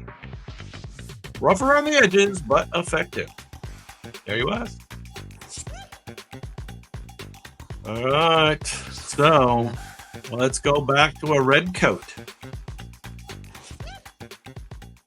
He wore the red coat, but struggled to claim victory. He took New York early, but then things went south, literally. He often feuded with other British commanders like Cornwallis. All their generals were always fighting. That was part of the problem. He oversaw British strategy from 1778 to 1782, so he was the head general for the British. Redcoats. His missteps helped Washington win the war. Uh-oh. Uh-oh. This is the guy who made some big mistakes. Anybody know who that is? He has the same last name as a recent U.S. president. Anybody know? He's a redcoat. He's the head, top redcoat.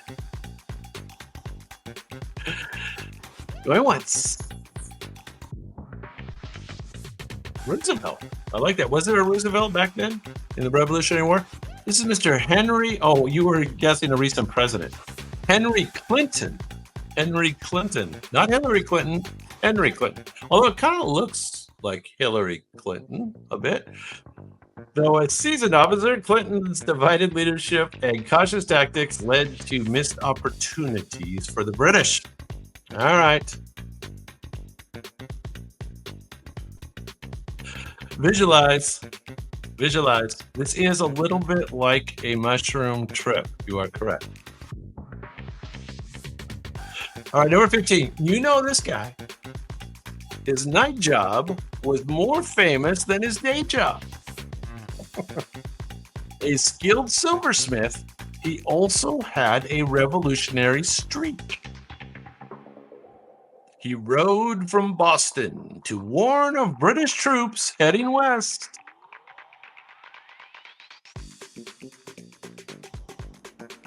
His midnight ride got mythologized by Longfellow. That's how it became so famous. Yeah. Doctor's in the house. What's going on, man? What is going on? Coming in with the right answer. Although it is the typical Dr. Short answer. Does anybody have a more complete answer? The British are coming. The British are coming. Even if he really probably didn't say that. I did.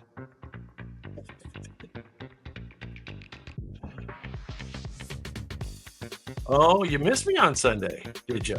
Yeah, I was up in Salt Lake with my kids, grandkids, having some fun. Sorry, apologize. Paul Revere is, of course, correct. Paul Revere. Let's go to 14. All right. So, if it helps you at all, I've never heard of this next guy. His nickname was Gentleman Johnny. He marched south from Canada with a lavish entourage, hence the Gentleman Johnny. He expected a quick victory, but got stuck at Saratoga. He surrendered his whole army in a turning point defeat. This is another redcoat. This is another cocky redcoat. This is the British general who lost big and, like Peter, more than war. Gentleman Johnny got his butt handed to him at Saratoga. You know John's last name by chance? I've never heard of him, but it's a good story. His defeat at Saratoga convinced France to join the American cause. A disaster for the British, a blessing for the Patriots. So interesting. The French saw the writing on the wall, and this guy's defeat actually convinced the French to go with the Americans. This guy's name was Bourgogne. Burgoyne. I think you would say that. Bourgogne. I don't know. Something like that. I never heard of him, but we're going to learn something tonight. All right, number 13. I've heard of this guy. This is an American guy. He made a motion that changed the world. A Virginian who believed in independence early. He called for the colonies to break free in June 1776. So this was the rebel rouse. His resolution at probably the Continental Convention, right? His resolution led to the Declaration of Independence. A man who officially got the revolution rolling. Not James Madison. Good guess. Good guess. This is a Virginian guy. He's from Virginia. And although he's not as famous as Jefferson or Franklin, this guy's bold proposal made America break with Britain in a formal act. So this guy was pretty important, but he is one of the lesser used names. That's why we included it. George Floyd. Well, George Floyd could have done a lot of things. I mean, yeah. And it's not Thomas Jefferson. So he's actually not as famous as Thomas Jefferson. Richard Henry Lee. Does that sound familiar to anybody? Richard Henry Lee. Not as famous as Jefferson, but important. All right. Obviously, we're trying to fool you here tonight. Number 12. We're just working our way down. The more famous names come in later. Right, this guy was also an American, but has a little bit of a sordid story. He claimed credit for Saratoga, but wasn't really the hero. Later, he actually ran away from the Battle of Camden. He tried to replace Washington in a behind-the-scenes plot. Ooh, intrigue. This guy flirted with glory, but actually ended in disgrace. His story arc was more rise and fall than ride or die. So this guy was kind of plotting to overthrow Washington behind the scenes, and he really wasn't the hero that he claimed to be. Yeah. Anybody know who that would have been in the American story? Anybody have any guesses? He was once hailed as a hero, but ego and poor leadership would ultimately tarnish his reputation among the Patriots. They all kind of saw through his thing. This is Horatio Gates. Horatio Gates. That sound familiar to anybody? There he is. Yeah, look at him. Cocky bastard. Oh, you knew it. Kevin, what's going on, man? You knew it. Very good. Awesome. Well, this is another kind of obscure person you might know. It's our only woman on the list. She started as a water carrier on the battlefield. When her husband collapsed, she took over the cannon. And she fought at the Battle of Monmouth in blistering heat. It was hot. Very hot. She was a symbol of female patriotism during wartime. Tucker's in the house. This real-life Rosie the Riveter packed heat and powder. There she is. I wonder if she wore that hat. You think she really wore that hat? That might be a... Although, well, none of these from this date are obviously real photographs. It's an artist's tradition. You are correct, Molly Pritchard. Anybody know Molly Pritchard's actual name? That wasn't her. Molly Pitcher wasn't her real name. Did you know that? She's semi-legendary. Her bravery inspired generations of women to see themselves as part of the American story. Molly Pitcher, aka Mary Ludwig Hayes. Yeah, I didn't know that. Mary Ludwig Hayes. All right, top 10. So I would say all these names are a little more well-known. So here we go. Number 10, a red coat. Another red coat. He won battles, but he did lose the war. He oversaw the British campaign in the Carolinas and in Virginia. He was often at odds with his superior, that Henry Clinton guy, Bill's brother. Betsy Ross. I like that. Kevin, I'm glad you like it. You know who this is? He tried to escape siege by retreating to Yorktown. He surrendered to Washington in 1781. So this is the guy who surrendered to Washington. This is the guy. Yes, Kevin, you are correct. Anybody happen to know Mr. Cornwallis's first name? We'll challenge you with that. Yeah. How soon they forget his first name. He was capable and commanding, but his loss at Yorktown effectively ended British hopes for victory in America. Bummer. Cornwallis. Charles Chuck Cornwallis. Yeah. There he is. That's where they got the Chucky character. Remember that? He looked mean at the end there, didn't he? He looked mean. He was angry. All right, this is American guy. He took the fight to British waters. So he was on water. He captured enemy ships right off their own coast. So he was fighting over by England. Took the battle to him.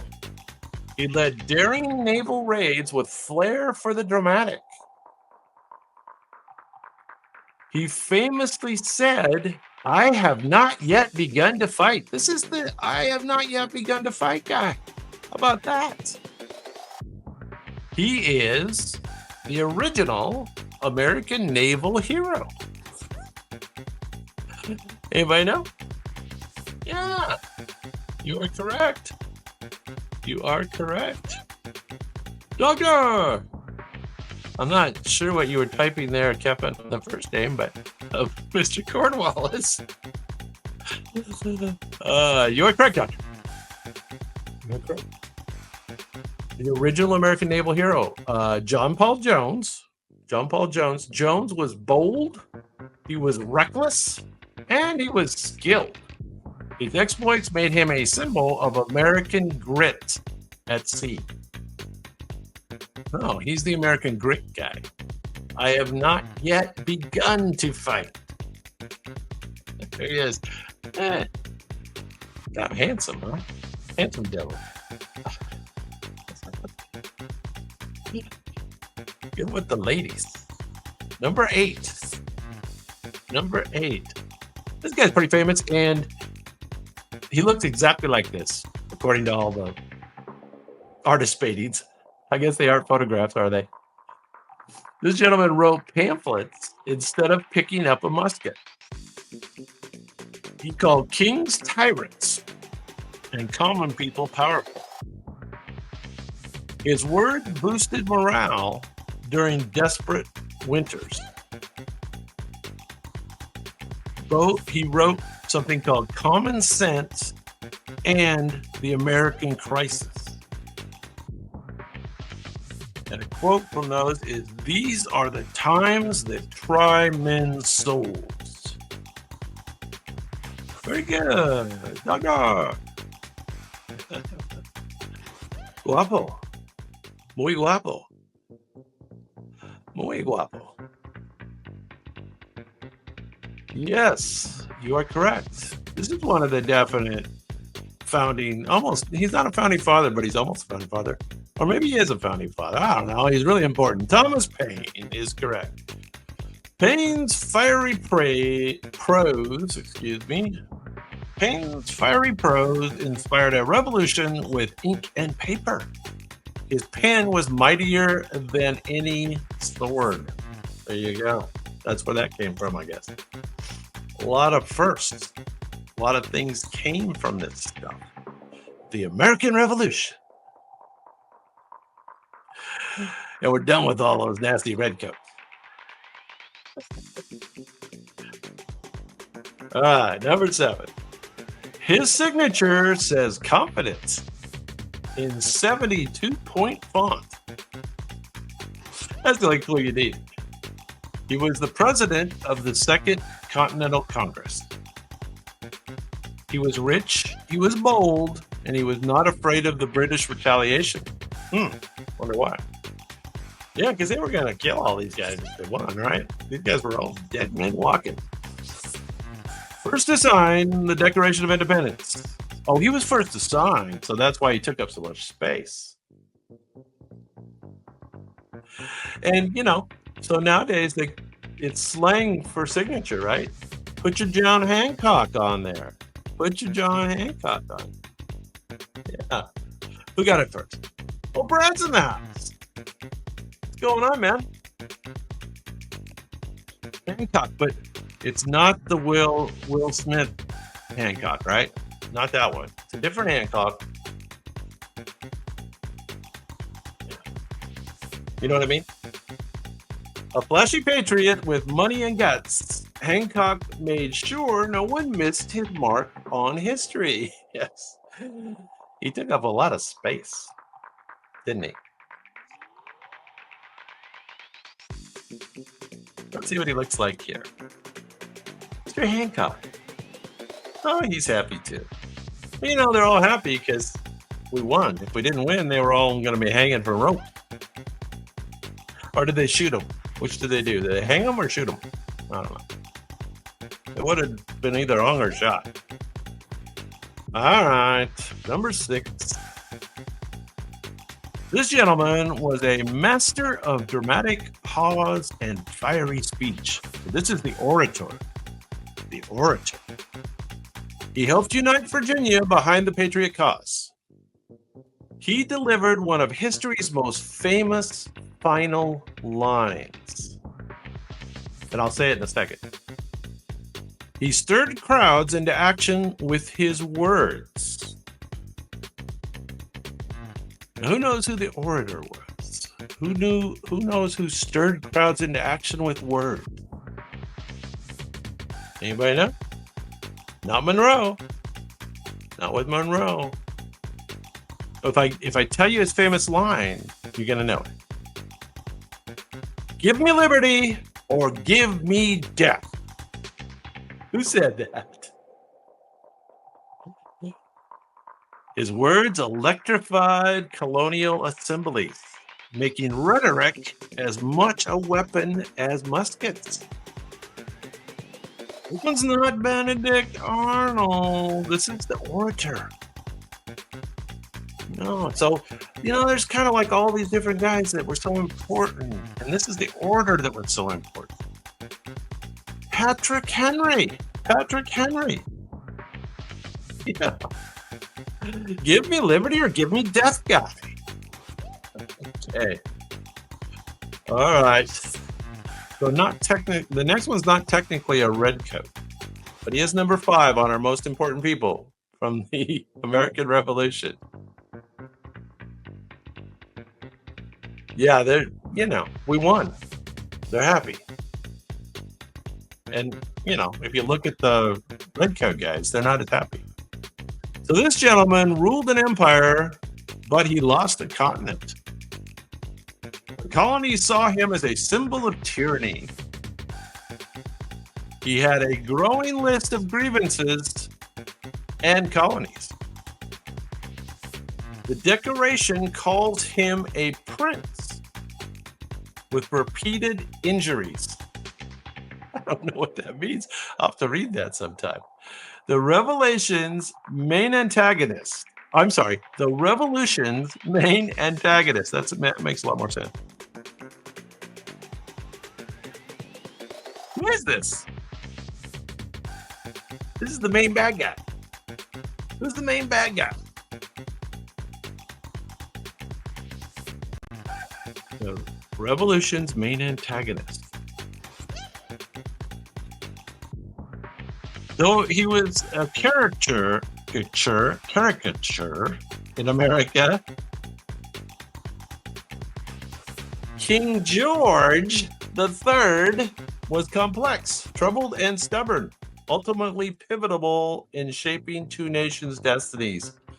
Yeah, see, I told you he wasn't as happy. King George.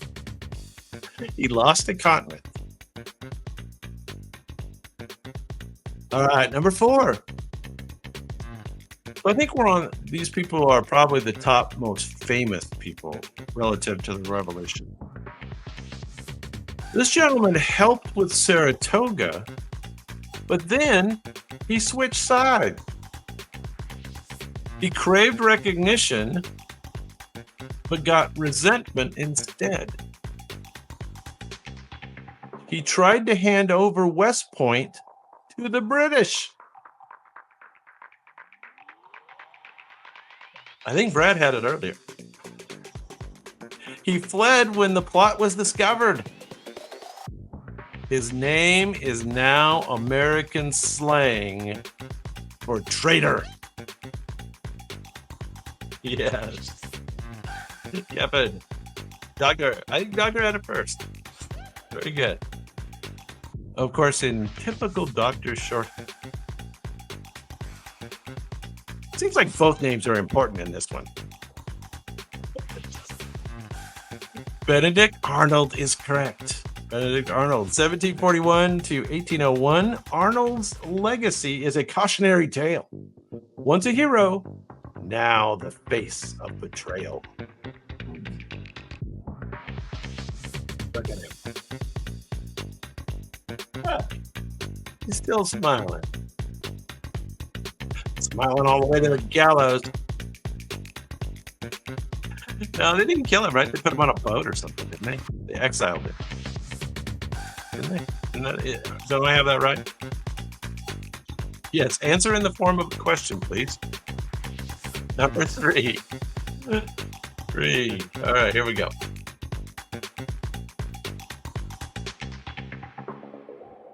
The revolution's ultimate hype man. He brewed rebellion, not beer. That's another Adam. Or they just took his name later. He helped plan this is the guy who helped plan the Boston Tea Party. He was always stirring things up in Massachusetts. He gave the movement its momentum. Yeah, Doctor. And Brad? I think Brad got it first, no? I think so. Yeah, Brad. You just know it. You guys know it because you like the beer, right? Am I right? Samuel Adams. Adams worked behind the scenes, organizing protests and promoting rebellion with unmatched intensity. All right. Yeah. Sam Adams. There he is. I don't know why did they name the beer after it? Don't know the story. Anybody know the story behind that? We're gonna have to go in depth and discover the rationale behind the Sam Adams label. All right, top 2. You can probably guess the top 2 without any clues or pictures. Let's just do that. That doesn't sound as fun, but This gentleman wrote the breakup letter to the king. His quill in hand, ideals in mind. This is the gentleman who authored the Declaration of Independence. All men are created equal, he boldly stated. He did end up becoming the third president, but first among scribes. Yes, Kevin. Oh, but Brad had the extreme shorthand. Extreme shorthand. I see it, Brad. You had it, but that's pretty shorthand. Sally Jennings is not on the list. Oh, Sally Jennings was his girl. Yes, your girl. Sorry, I wasn't following you. You were too quick for me.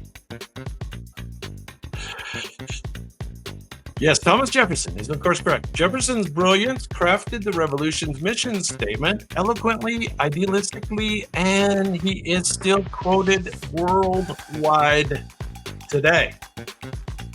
Thomas Jefferson. Who wants to bet whether he's happy or not? I bet he's happy. I think he's happy.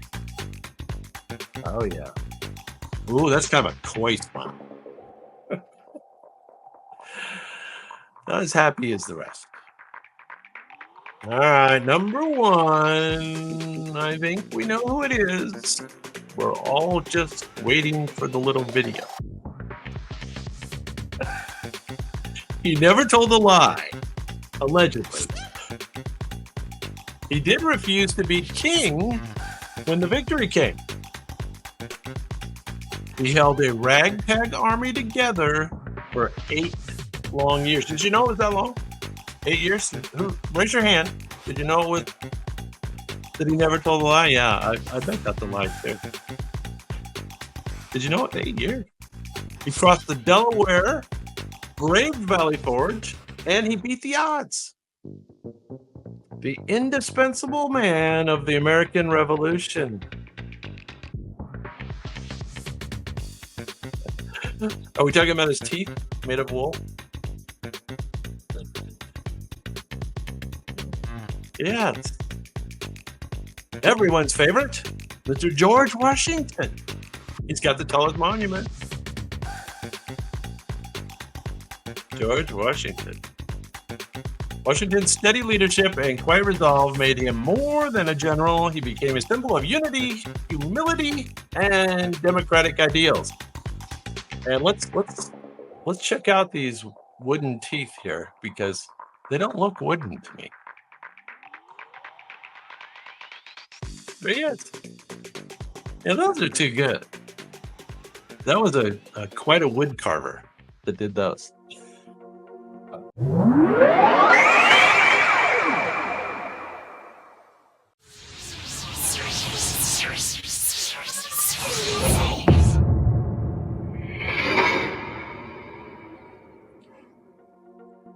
All right, well, as I usually say at this point, you know the rules. Robots paint, you guess, and I try to confuse you with clues along the way. Now this one's going to be pretty easy. We're going to do the top 20 tourist cities in the world. Top 20 tourist cities. So while the pictures may be a little challenging, I would think the clues will help you. Number 20. This is a city that is so photogenic, it practically invented postcards. It's known for its Gothic spires and endless cobblestone charm. Its astronomical clock is older than most countries. And beer is cheaper than water here, and better. Not Vienna, but close. That's a close answer. So here's the key clue. It is home to the Charles Bridge and Bohemian Dreams. Do it!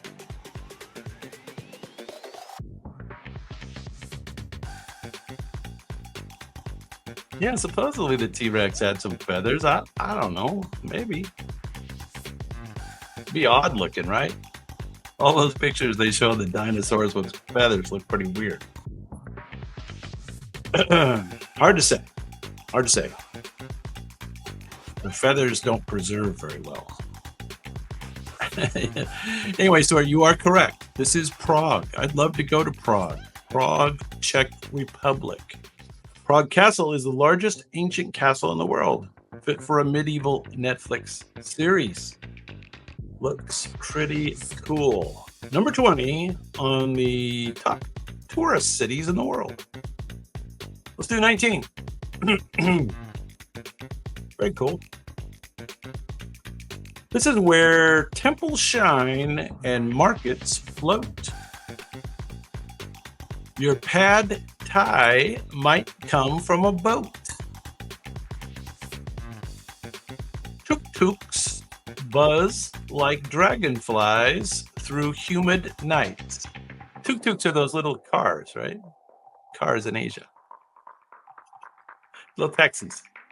The Grand Palace gleams gold under the sun. Who knows where this is? Tuk-tuks. Street food heaven with a side of spirituality. So where do they have great street food? Tuk-tuks, markets that float, temples that shine. Anybody know? Its full ceremonial name is 168 characters long. So we like to use the simpler name. Oh, no. Going once, going twice. This is Bangkok. Bangkok, Thailand. Anybody been there? Bangkok. Bangkok. I see lots of videos on YouTube about different cities in Thailand. Yeah. Looks beautiful. Number 18.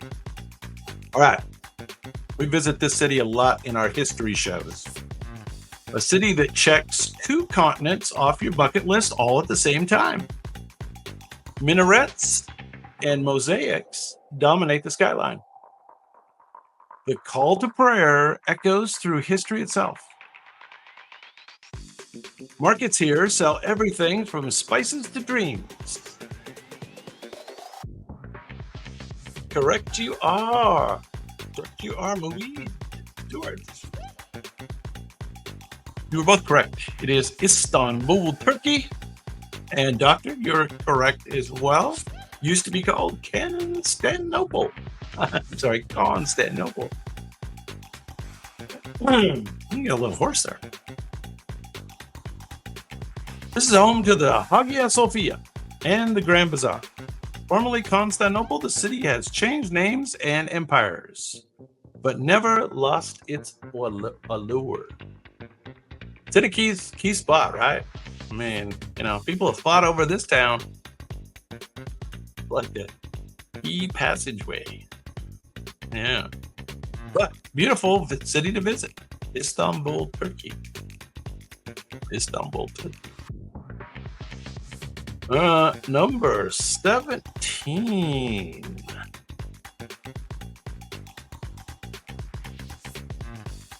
That's pretty. That's pretty. Where the desert meets sci-fi skylines. Yes, definitely. They built islands that are shaped like palm trees, just for the heck of it. Shopping malls include aquariums and ski slopes. Its tallest building looks down on the cloud. Correct. Saga, Muid, King. All correct. And Dubai is part of what country? What country is Dubai part of?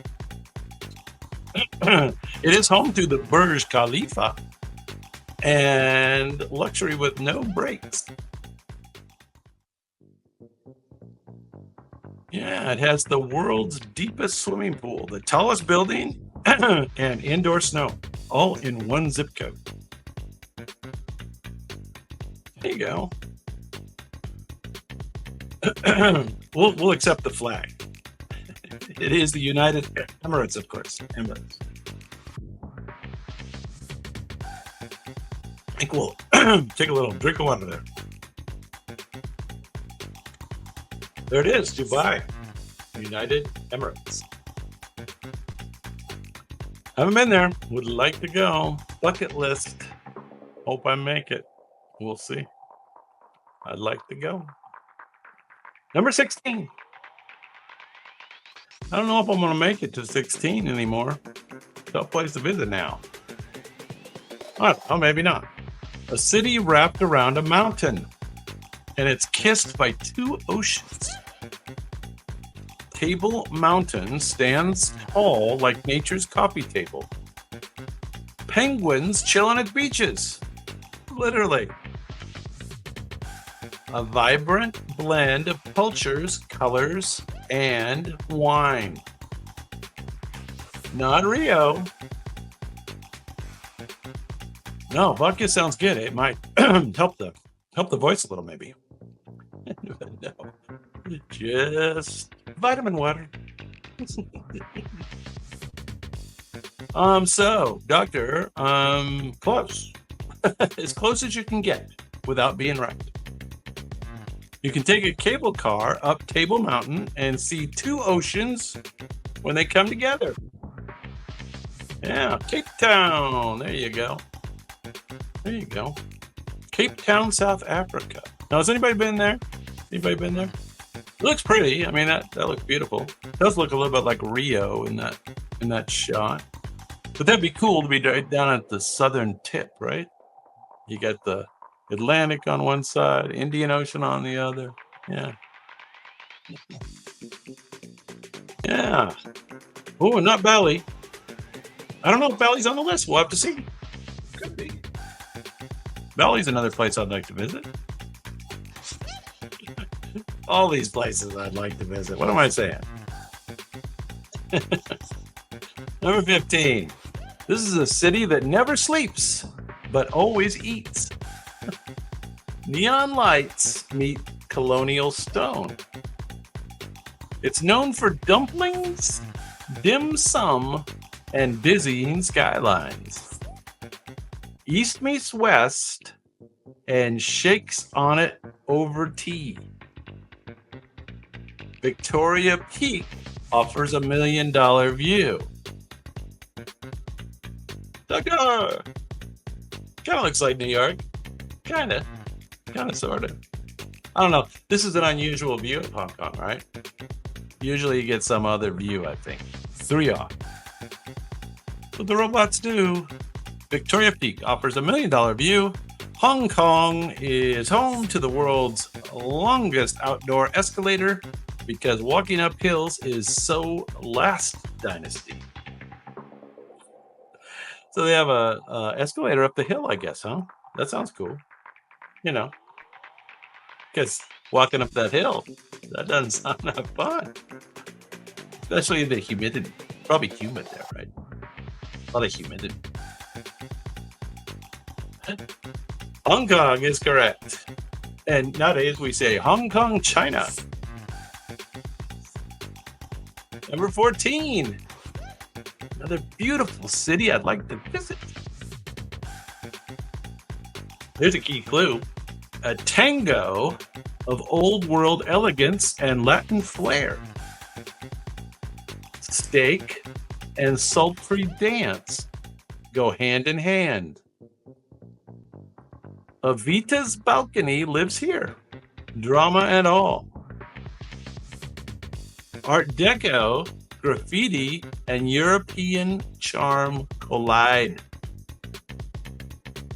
Yes. Tucker. It is Paris with a Spanish accent. That's a good way to describe it. Ah, you're correct. Buenos Aires, Argentina. Argentina. I don't know. What would be the proper way to say it?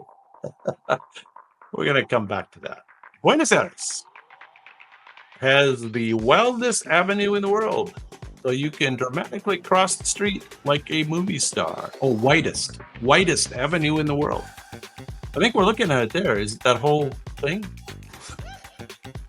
That is a wide street. Buenos Aires, Argentina. All right, we're down to number 13. Here we go. Now, this one's interesting.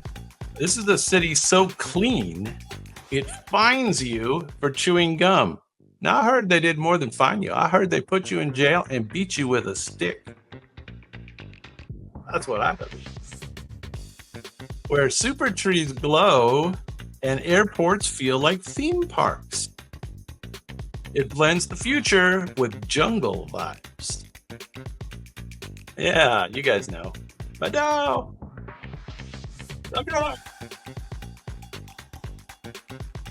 You can eat at a hawker stand or a rooftop infinity pool.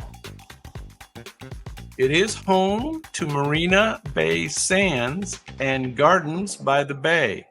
I guess those are famous hotels or something? Marina Bay Sands.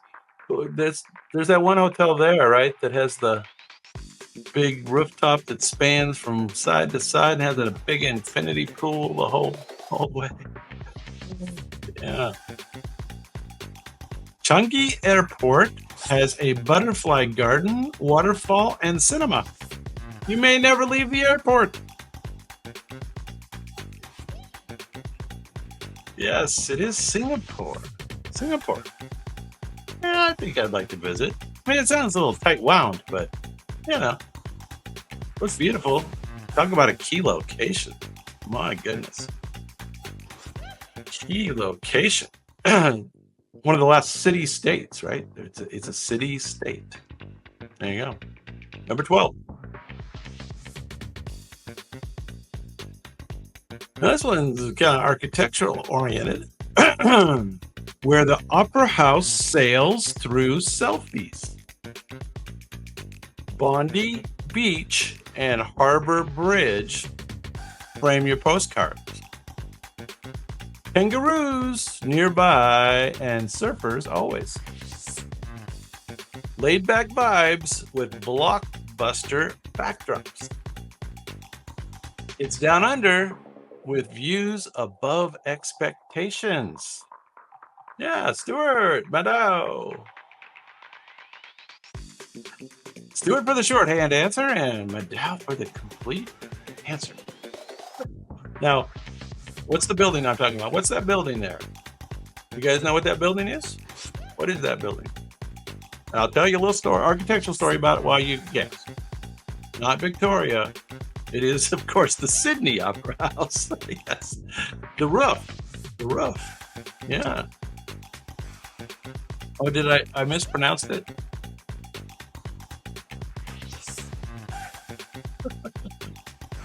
I don't know what you typed there. Bondi.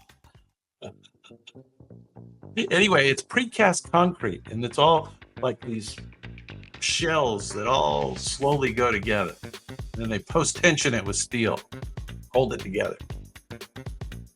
We'll have to go into more detail when we have more time. We'll do some diagrams. All right, number 11. I think you'll know this one. Carnival, Christ, and Copacabana. Where samba shakes the street and soccer rules the heart. Sugarloaf Mountain gives you views and vertigo. And Christ the Redeemer, that was a sculpture quiz, right? Do you remember the sculpture quiz? Christ the Redeemer watches over all the drama. Madao. Yes, Rio de Janeiro. Brazil.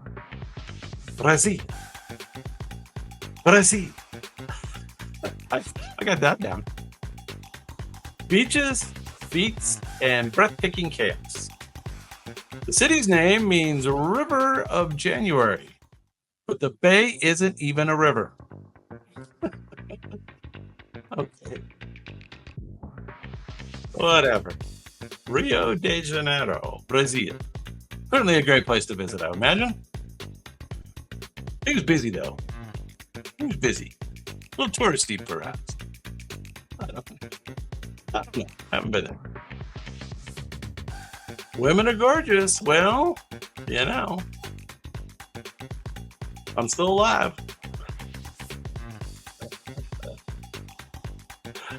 Number 10, top 10. Here we go. This one is a city of canals, bikes, and questionable window shopping. Questionable window shopping. I think I know what that's alluding to. Tulips and tolerance bloom side by side. Cheech and Chong's favorite destination. Museums were included ear-mutilated painters. Oh, yes, ear-mutilated painters. I don't know what the robots are trying to get to there. Stroop waffles pair well with canal side views. Stroop waffles. Have you guys had a stroop waffle? Yes, you're all, of course, correct. Bedow, King, Stewart. Yes, this is Amsterdam. Amsterdam. Home of the pot barges. The Dutch make chill look effortless. Amsterdam has more bikes than people, and likely more pancakes per square mile than anywhere else. It's got that. It's got the hay. There you go. It's got a lot going for it. Number 9. Now, this place I need to make it to. This is definitely on my short list. Short list. Every cobblestone tells a story, and most involve emperors. We know emperors around here. Ruins here are just part of the neighborhood decor. Gladiators once fought where tourists now queue. Vatican City is a nation you can walk across during lunch. It's where all roads lead, after all. Yes. Very good. But now, doctor. Yeah, I've heard, they need those dikes, though. They need those dikes. Yes, this is Rome, and that's a great picture, I think. Spanish, am I right? Spanish steps? Have I got that right? Spanish steps? The Colosseum could seat over 50,000 people, basically the ancient version of Netflix and Chill with Lions. I think the robots are pushing it. They're stretching.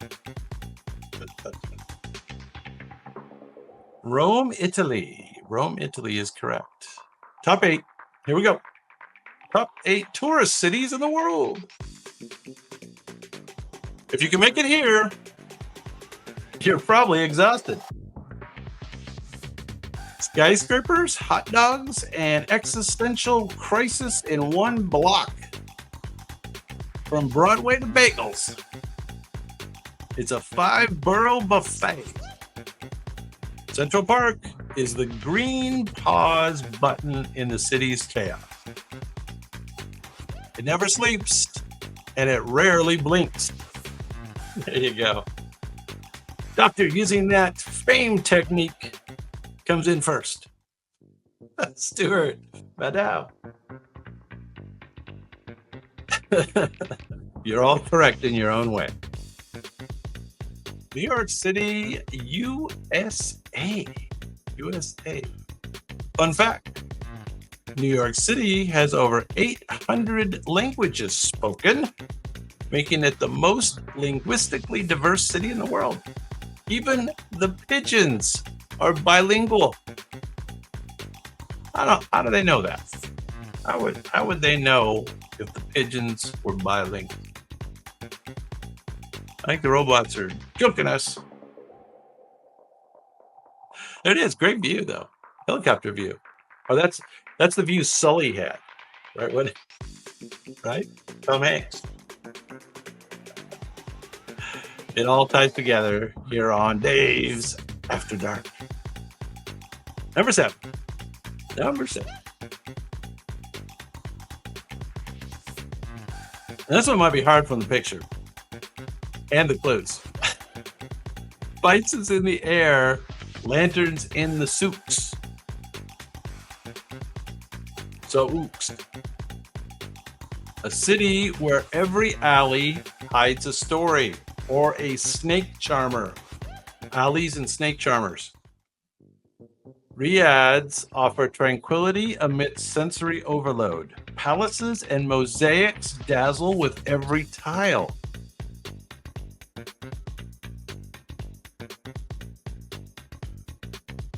Jamia El Fana is the most chaotic square on Earth. It's got, I guess, a market. Jamia El Fana. That's impossible spelling. So Casablanca is close. Very close. This is in Morocco. And it's got the city's got a cool name. It's kind of the Arab vibe, crossroads, Jewel of the Nile vibe. Marrakesh, Morocco. There you go, Marrakesh. You can get lost in Marrakesh's Medina and love every second of it. There you go. Marrakesh, Morocco. You guys are all around it. All right, I think you know this place. This is where ancient temples kneel beside vending machines. Home to the world's busiest crosswalk and the quietest subways. Sushi, neon, and etiquette served in equal measure. You can see robots dance and monks chant, sometimes within the same hour. Always futuristic, but never forgettable. Madao, you got it. Domo Arigato. Yes, I like that duck. King. Okay, Madao had it first. Tokyo, Japan. Could you imagine being in Tokyo during that earthquake that caused that tsunami? 9.1 earthquake in a high rise. My goodness gracious. If you ever slept again, that would be a miracle. All right. I think you might know the next place. You just might. Number 5. I got to sort through my clues, though, because they're all too easy. Home to royalty, red buses, and real ale. Rainy skies, but never dull. Museums are free. Accents are priceless. Shakespeare's ghost probably watches Netflix here. Thank you, robots. Big Ben is just the start. Wait till tea time. Yes. But I got it first. Very good. Yeah, that'd be bad too, Stuart. Be bad too. Let's see. What else can I tell you? London's Underground is the oldest in the world, yet still mystifies even the locals. Is that true? Is the subway quite the In New York, the subway is horrible. Trying to figure out where stuff is. And let me tell you, Moscow subway is super big and super complicated, but for some reason, the way they do their signage and color coding and stuff, you can find your way around in Moscow. There you go, despite the Cyrillic symbols. All right, London, England is correct. London, England. That's what the country's called, right? England? Not the UK. I guess that's legit as well. Number 4. Okay. Now, this one's cool. I would like to visit here for sure. Geisha glide through alleyways older than most empires. Temples outnumber taxis. Cherry blossoms turn the whole city into a postcard. Traditional tea isn't a beverage, it's an event. The soul of Japan in quiet, poetic motion. Ah, very good, Tucker. You are correct.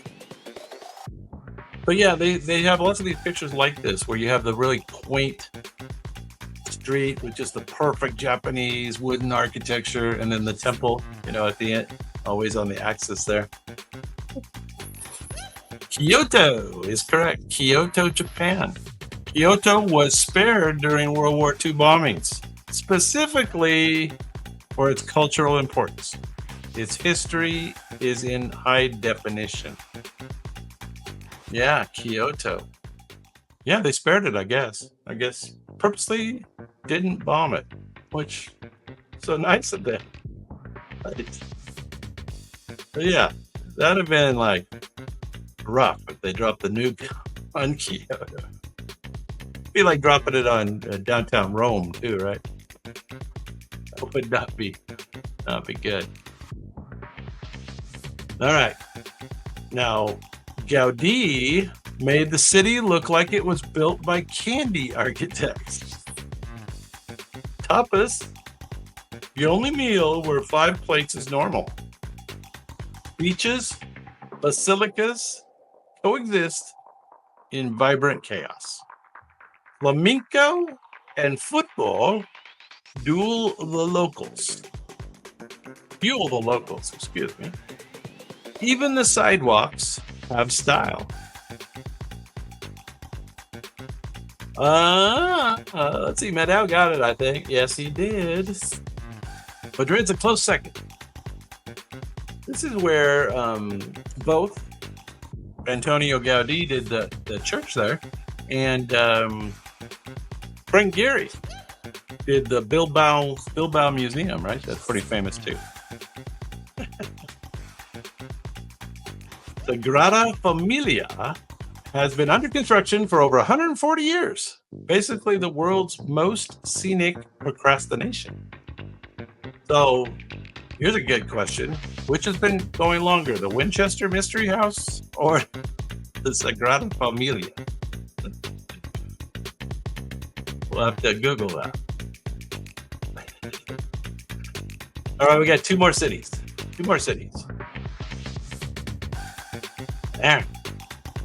There we go.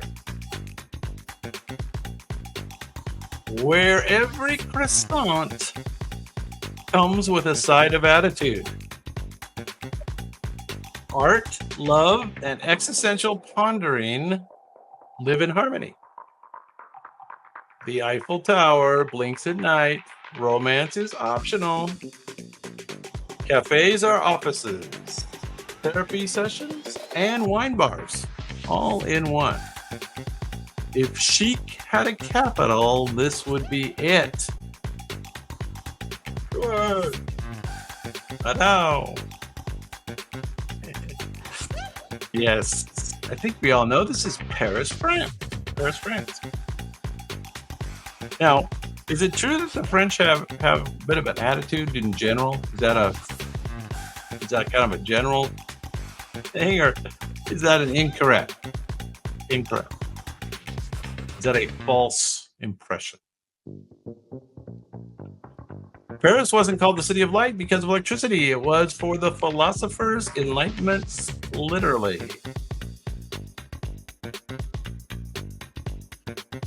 Oh, you had dinner there. That's cool. That sounds awesome. Oh, did you take the tube?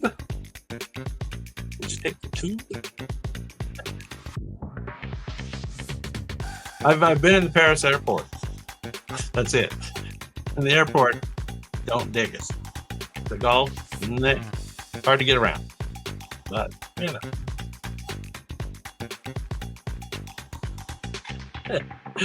Yeah, I bet it does. I bet it does, Doc. Yeah, I know. Like a lot of cities in Europe. Good thing the UK is not in Europe anymore. Yeah, there never was. Always had that little bump. Except for way back, right? Way back, it didn't have the bumps. Now, I think you guys can get where this is just by the picture, no? Streets are made of water. The gondoliers sing on cue. Romance and ruin float side by side. No cars, just canals. Every sunset feels like the final finale of an opera. It's sinking slowly. Yes. Yes, indeed, Madao. Oh, no. Not a cool picture. Not a cool picture. Venice is built on over 100 islands with wooden piles that have lasted centuries. Proof that even romance needs engineering. Yeah, I'd like to go there too. When I get there.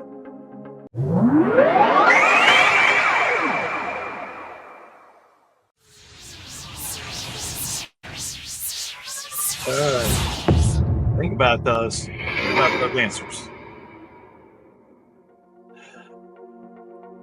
Alrighty. You know the rules. Robots paint. You guessed. I give some clues along the way. Okay, good. I like it. I'm glad you like it. Let's do the 20 most fascinating extinct animals.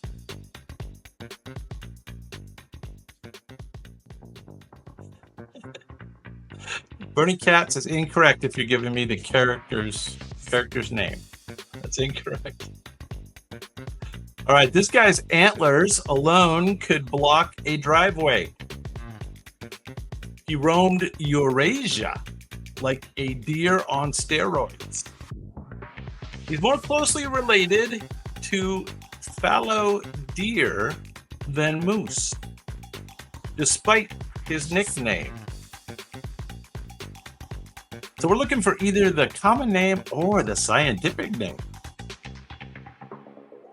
Its downfall may have been those magnificent but cumbersome head bones. All right, doctor. All right, doctor. Yes, Stuart.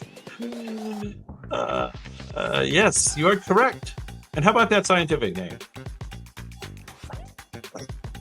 How about this too? How long ago did it go extinct? We can all guess at that. Now, how long ago do you think the Irish elk went extinct? With antlers stretching up to 12 feet, the Irish elk looked like it walked out of a Celtic myth and into the Ice Age traffic jam. That was kind of a clue. Supposedly it went extinct 7,700 years ago. 7,700. And I don't know if I want to try the scientific name. Megaloceros gigantus. There you go. Of course. Number 19. This used to black out the sky in flocks of 1 billion birds. That sounds scary. Once the most numerous bird in North America. It was hunted to extinction in less than 1 century. Martha, the last of her kind, died alone in a Cincinnati zoo. Yeah, you guys knew that one. Okay, do it. So, you think it's true that there were flocks of 1 billion birds strong, that the skies went dark? I don't see that scientific name up there yet. I think I'm going to be waiting a while for that. How about when it went extinct? Anybody know that? Anybody know when the passenger pigeon went extinct?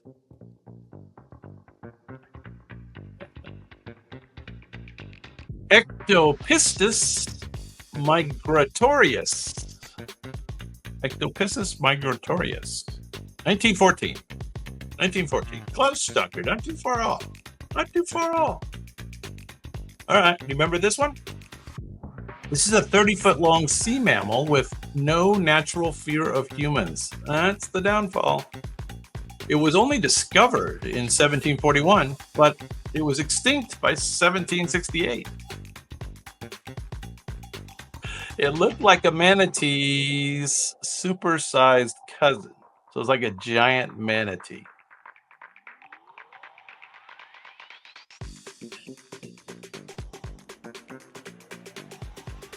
Hunted relentlessly for its meat and fat.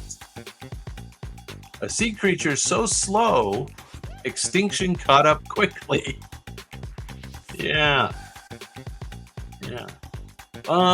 So sea cow is part of the answer. I guess there's a name associated with sea cow. So it's something sea cow. Something sea cow. I'll give you the scientific name. Hydrodomalus gigas.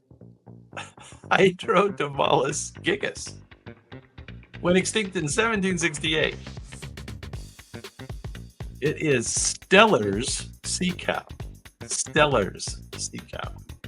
There you go. Who knew? Sea cow was pretty close to it. We'll take it. Number 17.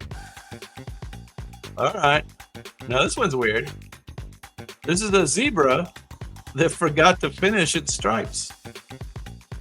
Striped up front, plain in the back. A true animal mullet. It lived in South Africa until the 19th century. Misidentified for years until genetics set the record straight. It was hunted to extinction for looking stylishly awkward. Anybody know what this thing was called? It went extinct in 1883. This guy was so unique that scientists are now attempting to de-extinct it through selective breeding, because apparently nature made a fashion statement we weren't ready for. Yeah. So this is one of the things that they're trying to bring back. Stuart! A quagga. A quagga. You're correct. It's the quagga. Equus quagga quagga. That's the scientific name. Equus quagga quagga. There he is. All right. Number 16. This one only has one name. So I have a feeling it's both the common name and the scientific name. That's a clue. 10,000 years ago is when this guy went extinct. Picture an armadillo the size of a Volkswagen Beetle. It carried a spiked club on its tail like a prehistoric medieval knight. Yeah, that sounds dangerous. It roamed ancient South America without a care or a predator. Its shell alone could make a caveman a cozy bunker. It's basically a walking tank with a bit of anxiety. Anybody know what this was called? Kind of interesting name. These guys were relatives of the modern armadillos, but where today's version rolls up, this one just rolled over. Rolled over anything in its way. Yeah. Turbo Tesla.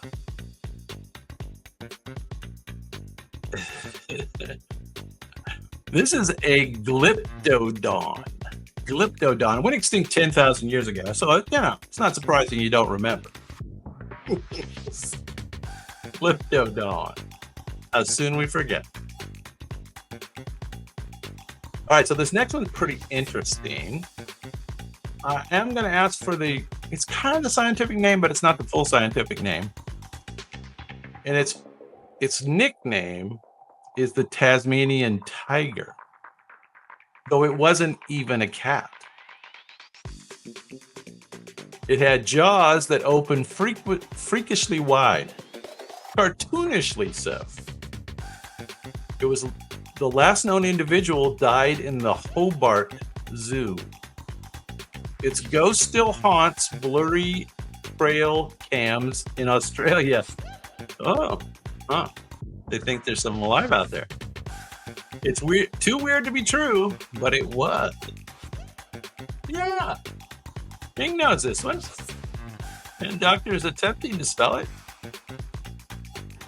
This is not the Smilodon. Hang on to that, though. We may see the Smilodon. You are correct. It is the thylacine. Thylacinus cynoseptus. Cynocephalus. All right. How bad of me? 1936. So it's been around just recently. Just recently. They're going to try to bring this one back too. They're working on it. Tasmanian tiger. That is correct. Also known as the thylacine. All right, now this one's going to be hard because I'm going to ask for the exact correct answer. Good luck. You don't need the scientific name, though. The scientific name is Neomonicus tropicalis. Neomonicus tropicalis. Went extinct in 1952, so it was around recently. It's the only seal native to the Caribbean. It had no fear of humans, which didn't help. It was hunted for oil, meat, and possibly curiosity. By the time conservationists showed up, it was already gone. It was more trusting than it should have been. Yeah, you're correct. Yeah, you're correct. There. Oh, Stuart. Way to correct Bowie.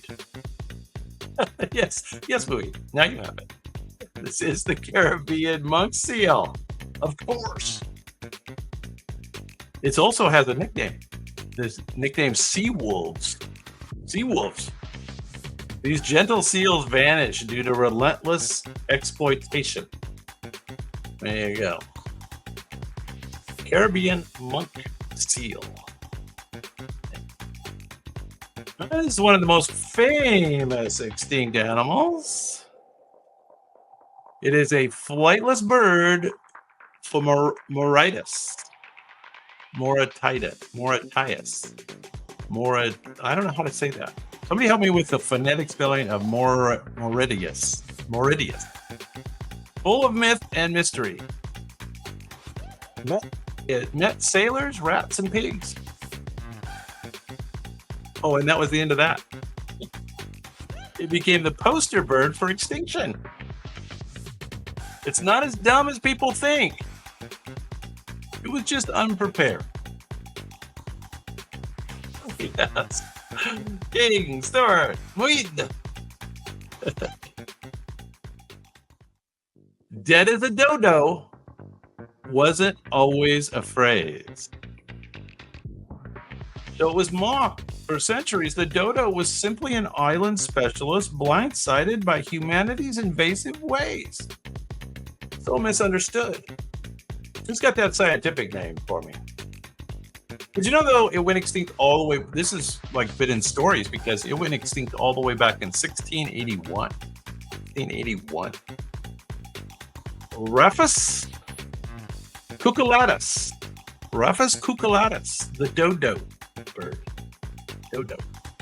There he is. Cute guy. I need to go back through and make videos of each of these, don't I?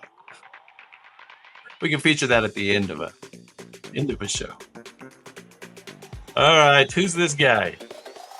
He's basically a horned shag rug with an attitude. He survived the Ice Age with style and insulation. He often was found preserved in frozen ground. So this is one of the things they've been digging up. It shared its tundra with mammoths and saber-tooths. It's extinct, but it occasionally thaws out.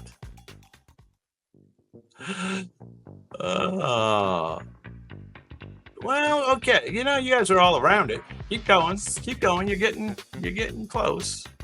Getting close. So, what's it look like? There you go. There you go, doctor. There you go.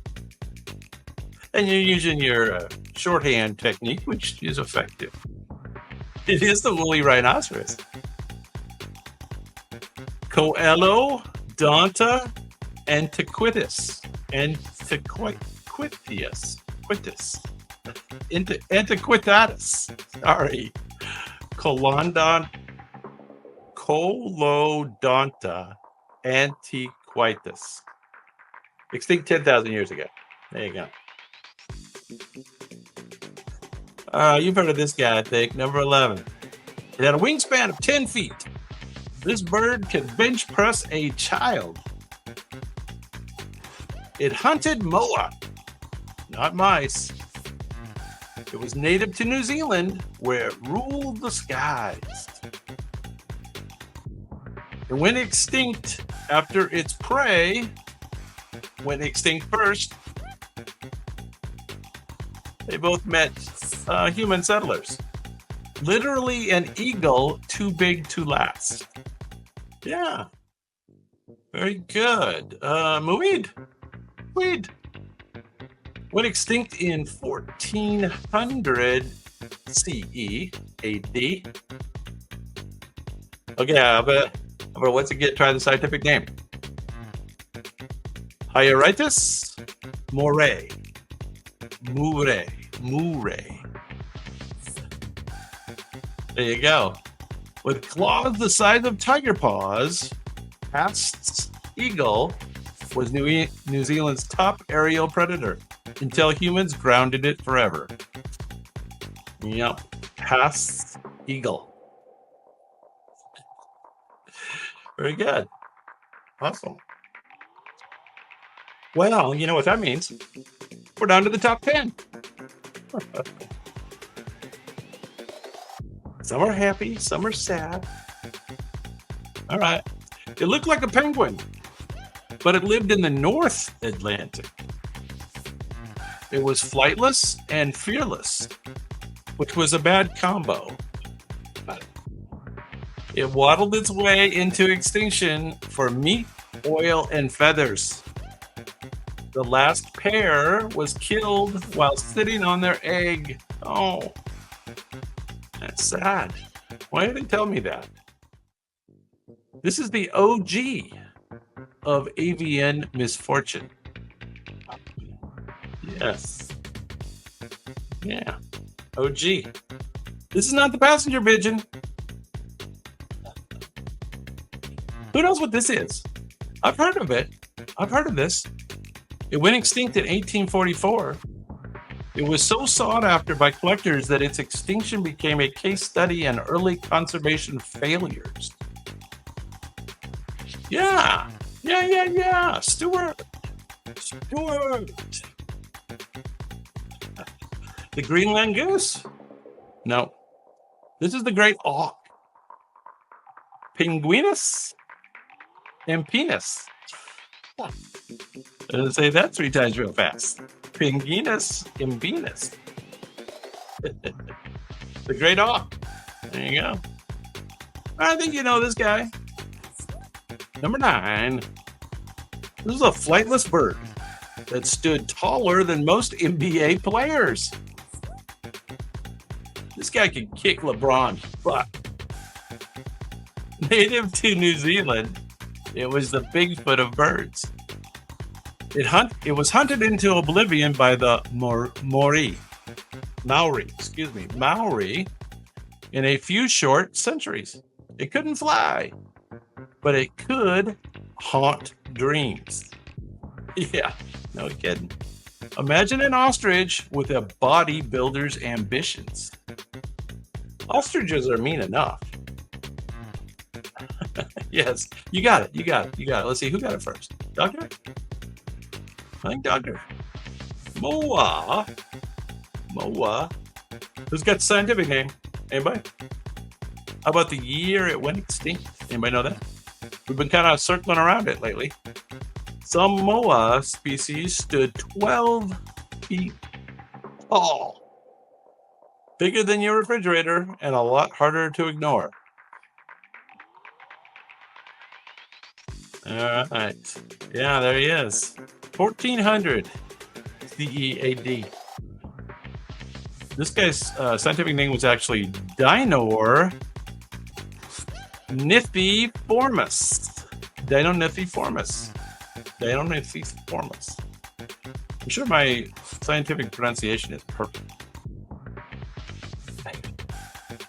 Number 8. Maybe we should have AI just to correct my pronunciation as it goes out. That would be nice. Yeah, Moeed. He saw him coming through the bushes. It had fangs that could make Dracula jealous.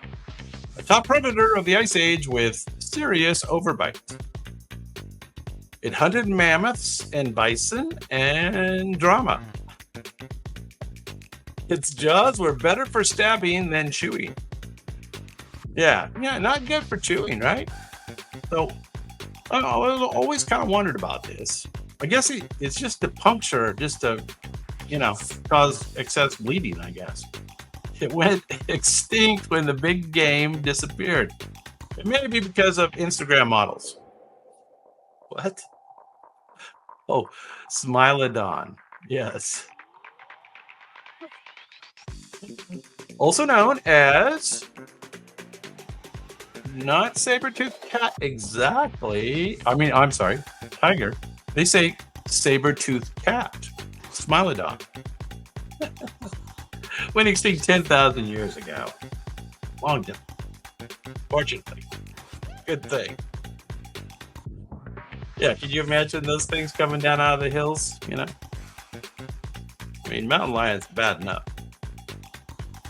All right, you know what this guy is? It's the last member. No, its last member, Lonesome George, died alone. A symbol of conservation lost too late. This guy only went extinct in 2012. So, it's recent. He's native to the Galapagos Islands. And he's slower than paperwork. All right. Yeah, I know. I was taught saber-toothed tiger too. Let's call it the saber-toothed tiger, shall we? Yes. Despite massive efforts to breed him with related tortoises, George passed away in 2012, marking the end of his species and breaking 1 million hearts. Lonesome George. He was a Pinta Island tortoise, also known as Chelenoidus abingdoni. Ooh, really hard. I think I would need to practice those like 5 times ahead of time. Doesn't sound very fun. Number 6. A little more fun just to read them. Imagine a wombat that hits the gym. The largest marsupial ever to exist. It roamed ancient Australia like a fluffy bulldozer. It was hunted by early humans and probably a changing climate as well. It was cuddly looking, but he was as big as a couch. Who knows what that is? It does kind of look like a wombat, right? Now, this guy, unfortunately, his name is the scientific name. So that makes it a lot harder. And he did go extinct 46,000 years ago. So, it's hard for us to remember. This was a diprotodon. Diprotodon. Google it if you don't believe me. Diprotodon. Diprotodons could weigh 6,000 pounds? Oh my goodness. That would be a little scary. That would be a little scary. All right. Number 5.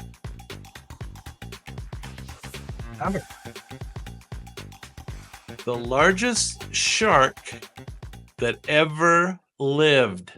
Sorry, Jaws. Its teeth were as big as your hand. It could bite a whale in half before lunch.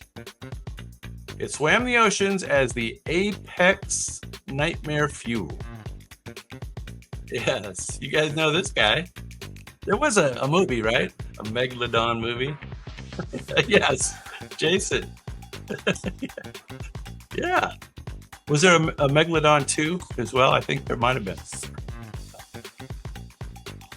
It still haunts every beach-themed conspiracy theory. There you go. At up to 60 feet long, Megalodon was nature's battleship, and the reason your pool noodles feel inadequate. I gotta read that again. Megalodon was nature's battleship, and the reason your pool noodles feel inadequate. I don't know, robots. I don't know. Now, this did go extinct 3.6 million years ago, so we have a little cushion. At 60 feet long, Megalodon was nature's battleship. There you go.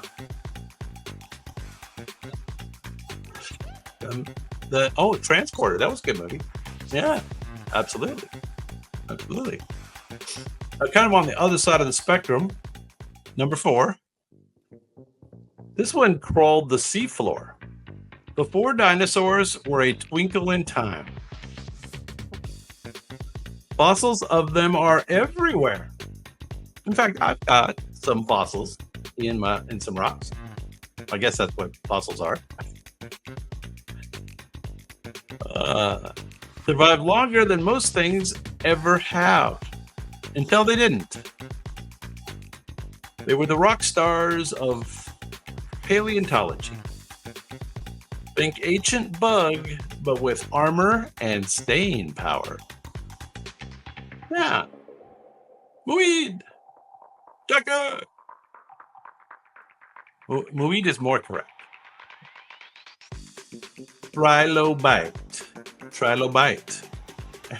And they did go extinct 252 million years ago. But we do find quite a few, which is so cool, right? I mean, when you find one of those on a rock, you got to think 252 million years.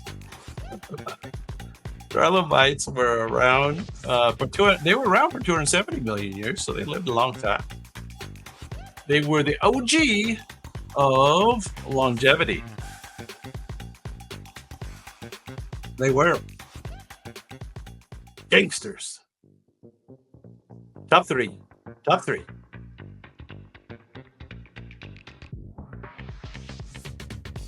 All right. A flying reptile, not a dinosaur. Its wingspan could shadow a small plane. It was toothless.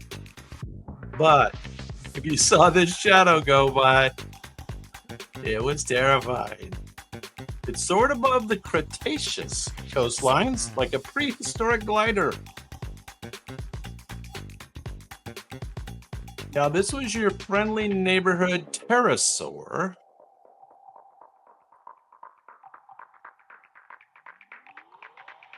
And well, I like pterodactyl. I like just fine. For some reason, the robots are telling me it is pteranodon. Pteranodon with a P. Pteranodon.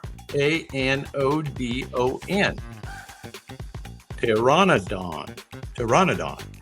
But pterodactyl sounds good to me. And yes, Stuart, you are correct. It is in the pterosaur family. With a 33-foot wingspan, the pteranodon wasn't just big, it defined air traffic control in the dinosaur age. There you go. Top 2. You know this guy. He's like an elephant, but way more winter ready. He's the icon of the Ice Age and furrier than your grandma's rug. He survived on Arctic islands long after they vanished from the mainland. Now starring in Can We Clone This? discussions. Yeah, they're working on this one. If hair made you immortal, they'd still be here. Yes, this is a mammoth. A mammoth. Now, who knows when they're saying they went extinct? How many years ago? How many years ago did they go extinct? And I'm starting, I've been getting into some of this prehistory stuff and all this. I'm starting to think that man probably did have something to do with the demise of all these big boys. I don't know what you guys think. What's your opinion? I kind of think man played a big role. The timing just seems about right.